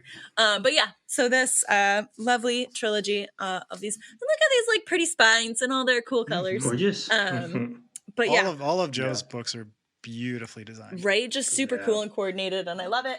I will say, and I won't spoil because Adrian is here, and I won't spoil because of anyone else who hasn't read it, but you, Charles and Dylan, you guys have both finished the series? We've read everything. I I've read have- like all of Abercrombie's work. Yeah. Okay. We I are have- considered Abercrombie scholars, if you will. Okay, I have a capital P problem with the ending for one of the characters, and I think you're probably gonna know which I one. can assume if I can had to imagine. guess. Right? But Right, that's so how the also I cookie kinda love crumbles it. I kind of sometimes, love you know? it, and that's exactly the thing. That's his I think what I Yeah. That's what I it's love just about Abercrombie. Abercrombie Yes. is willing to. it's that you don't there. always He get your doesn't just pull desserts, his- and yeah. you don't always get the, you know what I mean? Especially It is that was like a lot of peak realism. grimdark era fiction, like at the time, you know. So it's Yeah. like Yeah. But see, This the is fact peak. that I'm upset about it tells me that it was done well, right? Well, you know yeah, what I you mean? care a I lot. finished it and I was like, what the fuck? But again, I loved it. So Yeah. This is Great. the Anyways. series that Charles and I have probably talked about the most of any yeah. series. On FTF, we're obsessed with Joe Yeah. Abercrombie, and I we have feel the like honor of half our chatting with him. audience which only was comes like for the first law conversations. Which at one Blame point, them, I'd be the same thing. yeah. I gotta finish the trilogy because all I have is the last Yeah. Argument of Kings. Do Last Argument of It's- Kings on audiobook if you need to. The narration is really Stephen good. I Pacey have is to- an I have to- amazing Oh, you have the audiobook physical? narrator. Yeah. Yeah. Best I was kind audiobook of doing the narrator thing in where the I- game. Hard stop, in my opinion. For I sure. read both of it like kind of side by side. It was like I had both the physicals and the audiobook because I was like Ah, in a period of time where I was driving a lot, right? So it's like right. I wanted to be able to read it no matter what Yeah. what format I was reading it in. So That's fair. but yeah, so I can vouch that the audiobooks are really good too. So Yeah, Oh, they're there you go. incredible. And MJ, the blade itself experience that you're talking about, I think it's one that Charles and I think it's pretty common. I've talked to a lot of people who've had that experience, and we always say, hey, like what you're saying about the like however many pages it is prologue, like I think it does totally feel like that. And as you were saying, Adrian, it is just like character development,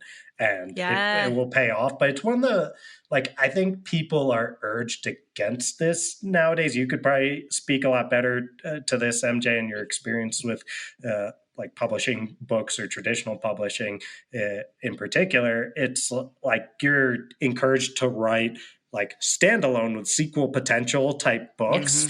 And if you 100%. do what Joe did with the blade itself, they'll be like, no, Nothing like, this is happens. great Yeah, voice, right. but you like have to do stuff. And now it really is like all of this could be like just one gigantic book, and it would make a little bit more sense in the typical like way that stories This are is told. like an act, like Yeah. Act 1 versus 2 Yeah, and 3. well, and that's the thing. Exactly. I think again, the character work is strong enough. I liked Logan a lot. I hated Jazal. I Zal was such a actually, turd. I Nice. can't remember who it was. Somebody from like the internet. It might have been one of you guys. I don't remember. I literally like DM'd or texted somebody as I was reading it and was like, am I supposed to like Jazal? Because I fucking don't. You know what I mean? Like he's set up to No be one likes so to much make fun like of him more than Joe, anyway. the hero, so right?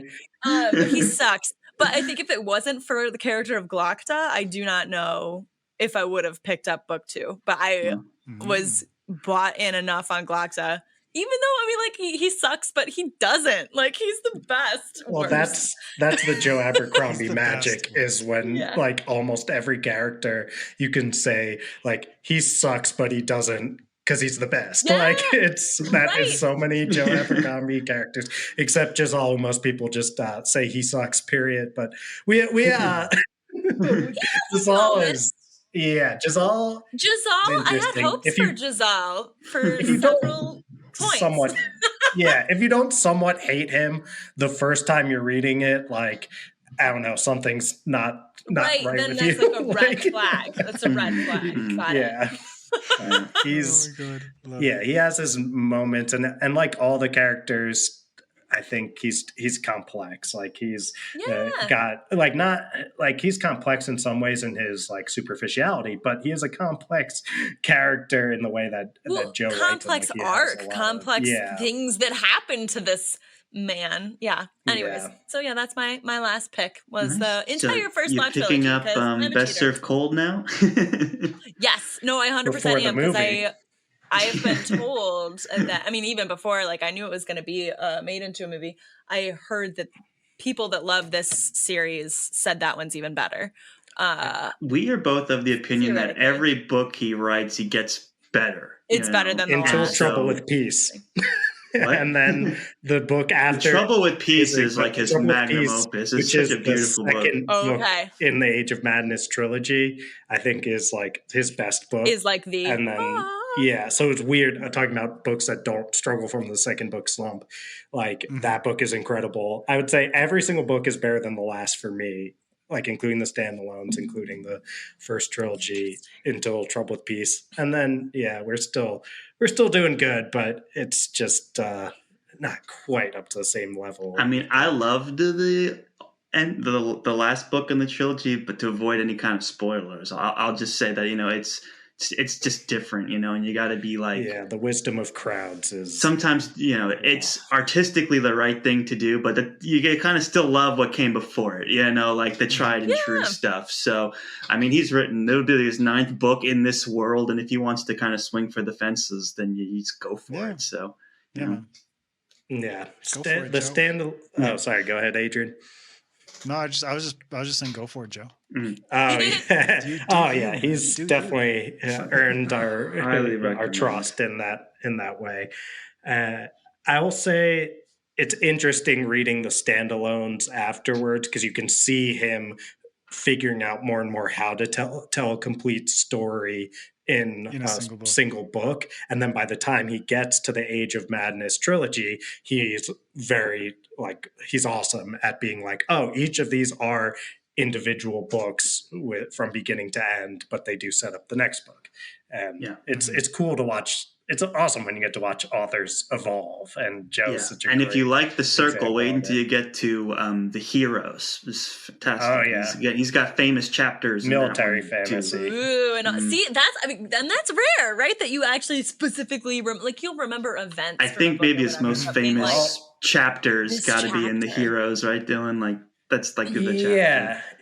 Yeah, I don't know if most famous, but maybe like the super fans would probably most often referred to, I would say. More than, I'll say the circle, the scene that happens in that, like back when I used to sometimes contribute on Reddit, I would there was one that was like, what is your favorite moment in like anything in fantasy? And I'm pretty sure I responded to it with like that moment that you're discussing.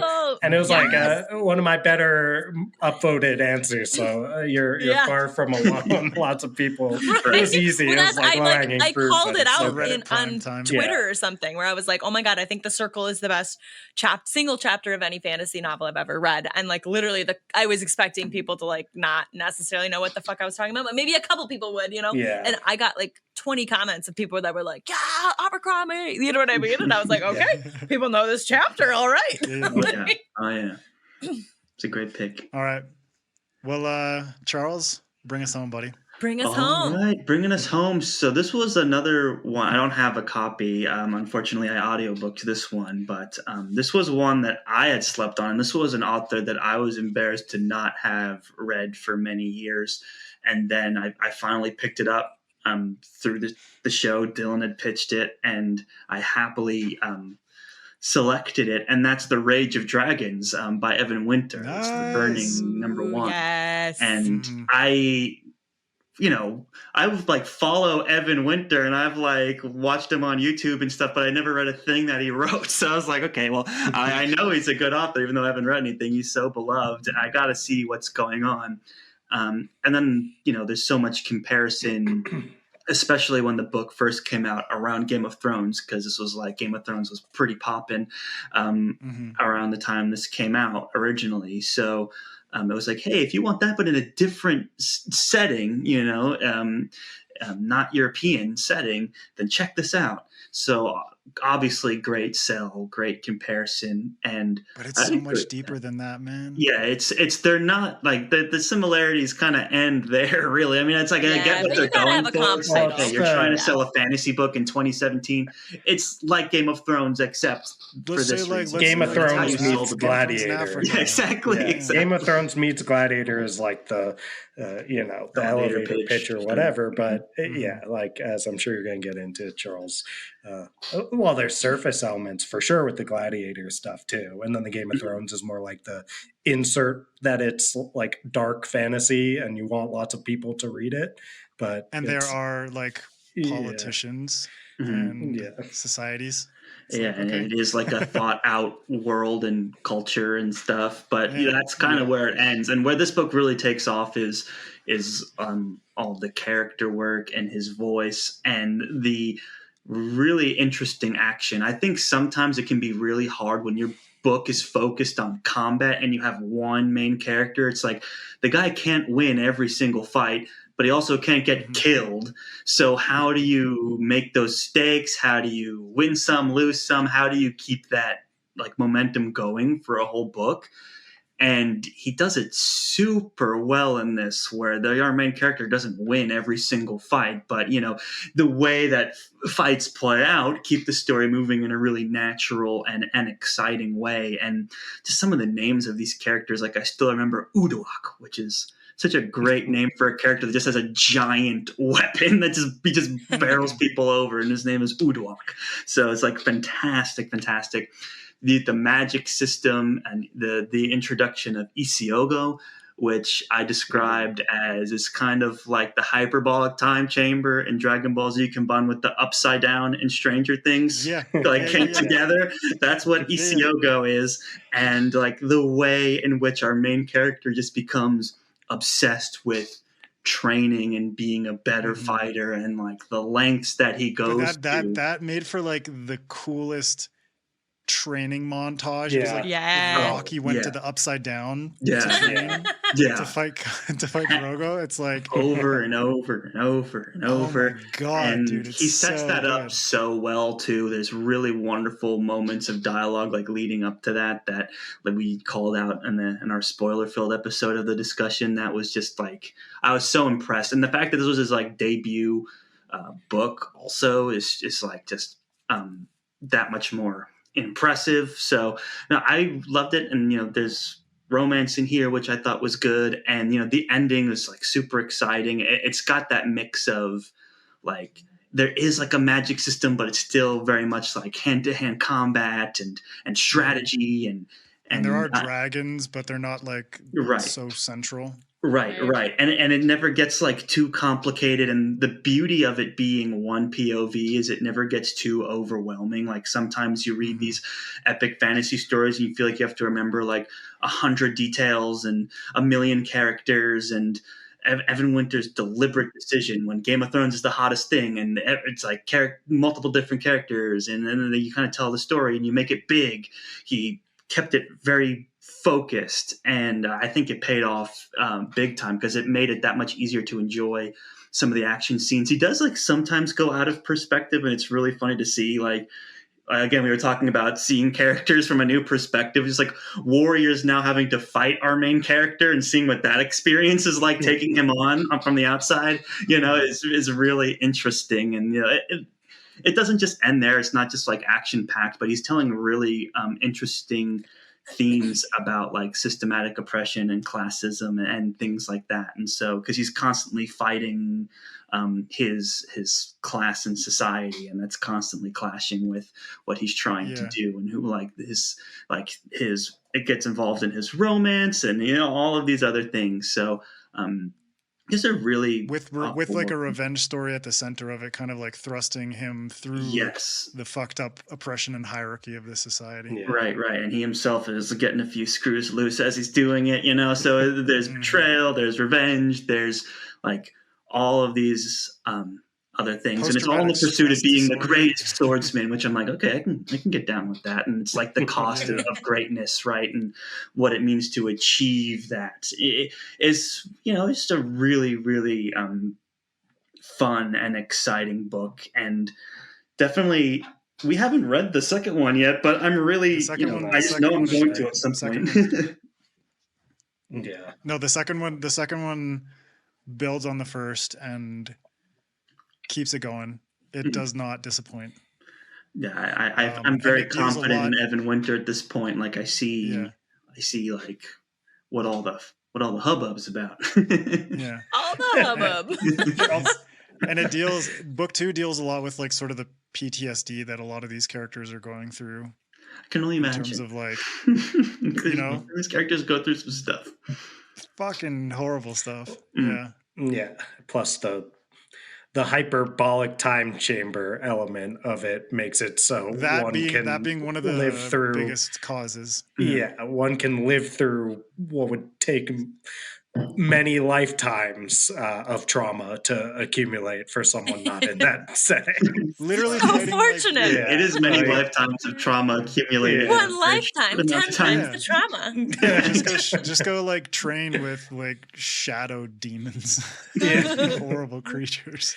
Yeah, it's like what's that Tom Cruise movie? I think it's like the Live, Die, Repeat or something like that. Oh yeah. Wow, where it's just memory unlocked.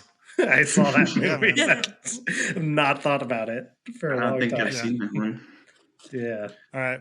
Well, great pick, man. Fantastic book. Evan is a really nice guy and a great author. And hopefully book 3 is out next year. But we'll see. I'm just saying. I hope. Oh. I have no confirmation. Fingers crossed. It's one of those. not quite as long as some of the other, like, It 2 says books out, expected third book not publication out. March 2024, so that's actually pretty soon. But Okay. we'll see if see. that's just the random mean, Goodreads. Yeah, But that's just the one that How they put many on there as like a times- placeholder. I mean, how many Means times nothing. has the next book in the Gentleman Bastard sequence been, like, Yeah. Or slated Winds for of release? Winter. We've Yeah. And learned then not I'm to like- expect a publication. Or it's like Yeah. most you know, anticipated respect the of like artistic whatever, process. how many Yeah. years. Yeah. It's been the most anticipated of the last, like, 5 years at least. So it's, yeah, I don't know. I'm the Gentleman Bastard. That one hurts to wait, but Yeah, I was gonna say I've just kind of given up hope a little bit. except But you decide to just write your own thief books. it'll be. That's how There we go. much waiting Yeah, has fuck Cameron, affected Cameron. MJ. She's just like, I'll just write my own, and now he's written 2 since then. Here's a spite, right? Just Yeah. God damn it, Scott. Yeah. All right. Well, fantastic picks, everybody. We're gonna do some honorable mentions. So list them now, or lose your opportunity forever. I've got quite a few, but I'm just gonna list them because these are books Yeah. that I really enjoyed. Anansi Boys by Neil Gaiman. Excellent book. Lone Wolf and Cub manga series. I read volumes 1 to 28 over the course of like the last 6 months and loved it. And What Moves the Dead by T. Kingfisher. Excellent novella. If you like mushrooms, as I do, check that one out. Adrian liking mushrooms? Who No, would have thunk? no. No. And Untethered Sky by Fonda Lee. Shout out to Fonda again. Ooh, yeah. She killed it. Knocked it out of the park with another novella. That was this so year.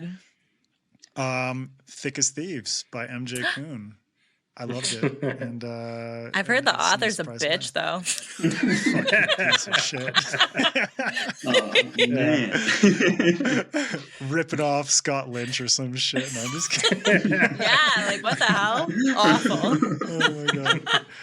Why did I invite you on my podcast? No, I'm just kidding. Right? Yeah, that feels Love like a you, you MJ. problem. I love it. And your book is great. The Sun and the Void by Gabriela Romero La Cruz. An amazing debut. The Queen of Days by Greta Kelly. Just a fucking awesome heist novel. Just a Say good another time. cool thief book. Yeah, so many thieves. And The Hexologist by Josiah Bancroft. Some good old Josiah mystery and just like weird world building and great characters. Elder Race by Adrian Tchaikovsky, which is right there, which is a great novella. And lastly, Rubicon by J.S. Lewis. Speaking of live, die, repeat, and Yeah. just dying all the time and dealing with PTSD, Rubicon is a great one. Dylan, you got some honorable mentions? I'm deferring to Charles. Sorry to, because I'm going to give mine, but I'm going to have Charles go because I'm a nice guy, and got Charles is the going to. honorable I'm mention. going to name. I will name my own too. Brownie I'm sorry to points. take over. I know you're All right, the Charles, host. go for it, buddy. I have problems Dylan, with you authority. can I still name the want my books. turn. It's okay. Like you're, He's want so my turn. protective over his books. you All right, I'm have my naming blessing some. to say whatever you Okay. want. You know, it's your 'Cause turn. I'm going to you hear know, it I'd hate to Okay. take your turn away. Well, Charles, he offered it so nicely, so please accept. I'm taking it. Screw you, Charles. Yeah, Dylan, take it. Yeah. I'm going to take it, and I'm going to say Loki by Melvin Burgess, which is a retelling of the Norse god Loki's life, and it's just super well That done, guy's a character. funny, Not unreliable even narrator Loki, but guy. Melvin Burgess. Yeah, he like Melvin is is- Loki. Yeah, definitely. We reread Assassin's Apprentice by Robin Hobb, and I liked it Nice. a lot better the second time around, so that'll make the One of list. my favorites. I mean, that's the whole Farseer trilogy. We reread The Ocean at the End of the Lane by Neil Gaiman. Neil Gaiman. I didn't love American Gods, but I gave Gaiman another shot, and I love this one. Check I out read, Nancy Boys. I think you'd like that one. It's very I'll check it out. it's funny. It's more humorous Yeah. than Ocean at the End of the Lane is not very funny. No, but it's so good. It's very very good. like evocative, and Uh-huh. it's, I don't know, it's a mood. I read Stories of Your Life, Stories of Your Life and Others, which is a short story collection that is the like, you know, the movie Arrival? That's by Ted Chiang. Amazing. Right? Yeah. It's his stories, like his short stories collected. And that's one of them. And it's really cool. I mean, that movie is like one of my favorite sci-fi movies ever. So great sci-fi he's got movie. a bunch of great stories in there. And then I'll say Senlin Ascends by Josiah Bancroft. I love that book. I love that whole series. Yeah. Yeah. Very good. I haven't read the rest of the series yet, but I certainly will. And that's one that definitely leaves you needing to read the next few. Yeah. 100%. Another one that's great on audio, if you haven't checked it out on audio. I can imagine. I should. It's very good. All right. Cool. And MJ? Charles, you're last. Dylan stole it from you, and I'm going to steal it from you again. Steal it from you again. Okay, so honorable mentions. I have a bunch. So first, 7.5 Deaths of Evelyn Hardcastle, which is like murder mystery meets Downton Abbey meets Groundhog Day, which was great. Project Hail Mary. Finally read it. Yeah. I loved it. So good. Amazing. Old Man's War. John Scalzi. Finally read it. That's another one that was on my shame list that I had never read a Scalzi novel. So, boom. You did it, crushing MJ. it. Scythe by Neil Shusterman. That was another book that was in my goth girl summer phase. Accidental books about death. Darkwater Daughter by Hannah Long, H.M. Long. Pirate Flintlock Fantasy. The Weaver and the Witch Queen by Genevieve Gornichek. And very good. So the author of The Witch's Heart, which is another book that features Loki, actually. And this is based on more like Norse, I would call it more. This is based on Gunhild. It's more like historical fantasy versus mythological fantasy. But it was really good. So good. Yeah. So good. I also had The Sun and the Void on my list, Adrian, by Gabriella, but you stole that. And then The Sleepless by Victor Manibo, which was like a murder mystery, cyberpunk, great. But like hyper insomnia pandemic. Yeah, like just super good. And like just a scathing indictment of capitalism. Oh, you're speaking my language. Good. Yeah. So there's my honorable mentions. Nice. Charles? Excellent. Well, bring us home again. Another author I've been sleeping on for years and I'm finally reading right now, and hopefully we'll finish the trilogy this year, but it's going to be really close, is the Powder Mage trilogy by Brian McClellan. Ooh, nice. Really great kind of return to form for us and the kind of fantasy that we love to read. So I'm having a really fun time. I'm halfway through book 2 right now, and I'm really enjoying it. We've got The Bone Roots by Gabriella Houston, which draws a lot of Polish mythology and like creatures and monsters to tell a story. She's so good at bringing in Slavic folklore. Yeah, she was super knowledgeable and like really friendly. So big fan. Judas Blossom, a new book from Stephen Arion that came out this year, which is, he kind of draws on history, especially like Persian history, and then you have like Genghis Khan's descendants and all of that. So it's like super interesting to see his retelling of that. It gives me really strong vibes of like Guy Gavriel Kay. It kind of reminds me of that, where you're drawing on history to craft a original story, but he actually is using characters in certain points in history that actually happened to kind of frame his story, and then he puts a magic system in there that it reminded me a lot of the Lions of Al Rassan, which that one I haven't read, but I've read Under Heaven and I've read Tigana, and it reminded me a little bit of both of those for sure. So those are a couple of ones. We've been reading the Stormlight Archive. We finally caught up. And I think they're good. They're a little bit much for me, if I'm being honest. They're just really big. And I love Sanderson, but it's a bit indulgent, if I'm being honest. But it's still like absolutely like a guy at the top of his game writing his magnum opus. So you got to love it for that. You know, how can you not? And also reading the Greenbone Saga, give Fonda Lee my own little shout out there. I read Jonathan Strange and Mr. Norrell, and it was awesome. Nice. It had been one I was sleeping on forever, just intimidated by the sheer width of the book. And I'm like, God, I'll never have the time to read this thing. And then I finally sat down and read it, and I was a huge fan. So really love that. And then one book that I read that is not fantasy at all, but, it was a fantastic book, is I'm Glad My Mom Died by Jeanette McCurdy. Oh, yeah. Oh, my gosh. I've heard really good things about that. I was shocked. Yeah. I was shocked. I thought, like, a celebrity writing about their life, like, who cares? But Jeanette McCurdy is actually a really, really talented author, and the way that she kind of weaved in her themes about, like, her relationship with her mom and stuff like that. And I never watched iCarly or anything like that, but I was just enraptured by the story. It is really, really good, and I would recommend anyone read it. It's not fantasy, it's not fiction, but it is incredible. So those are my top books of the year. Nice. Love Nice, it. man. Well, we'll wrap it up there, boys and MJ. This I has was been- like, all right, I guess I get to hang out with that further. MJ, you stay. Right? you two divorcees, like, oh, shoot.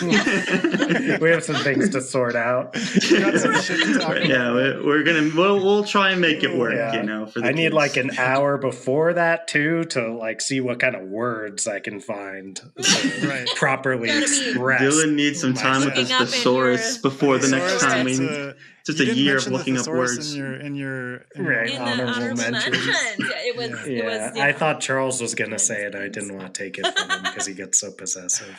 What are you taking from me now? thesaurus. This is the Saurus. Oh, Yeah. I made that joke Thesaurus? earlier. that dinosaur that has a bunch of words. Nah, I let Dylan bring those to the table. If there are two people bringing in vocab words, it could be a lot. Charles Well, is a man Dylan- of the people.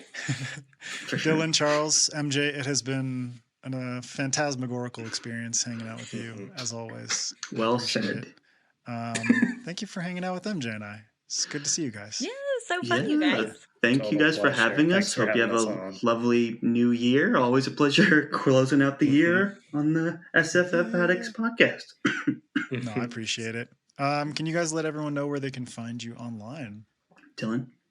Yep. You can find us on Twitter, I guess, or X or whatever it's called, at the That one FTF site. Podcast One. Yeah, that's a site. Who knows what Instagram it's is actually better. called. Yeah, you can find us on Instagram at the FTF Podcast. You can go to the FTF Podcast.com, and yeah, really you can just check us out on Spotify and Apple Podcasts and wherever podcasts are found. Of course, that's the best way to hear from us. But always happy to hear from you all as well when you reach out on social media.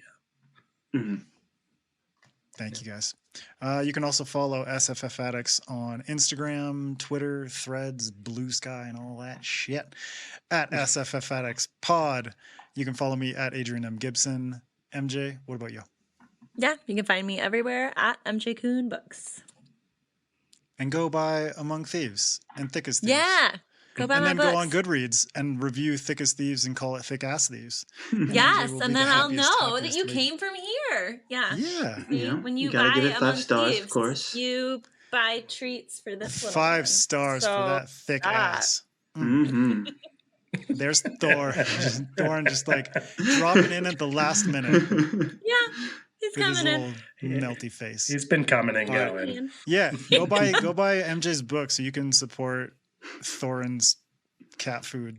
Yes, his treat fine. habit. And Yeah. keep an eye out for the Fungal Punk debut. Hell yeah. Yeah, it's going to be the year of mushrooms. And Love it's it. going to be good. Yeah. All right. Well, thank you, everyone. Thank you for listening. Now keep reading, keep imagining, and we'll see you next time on SFF Addicts.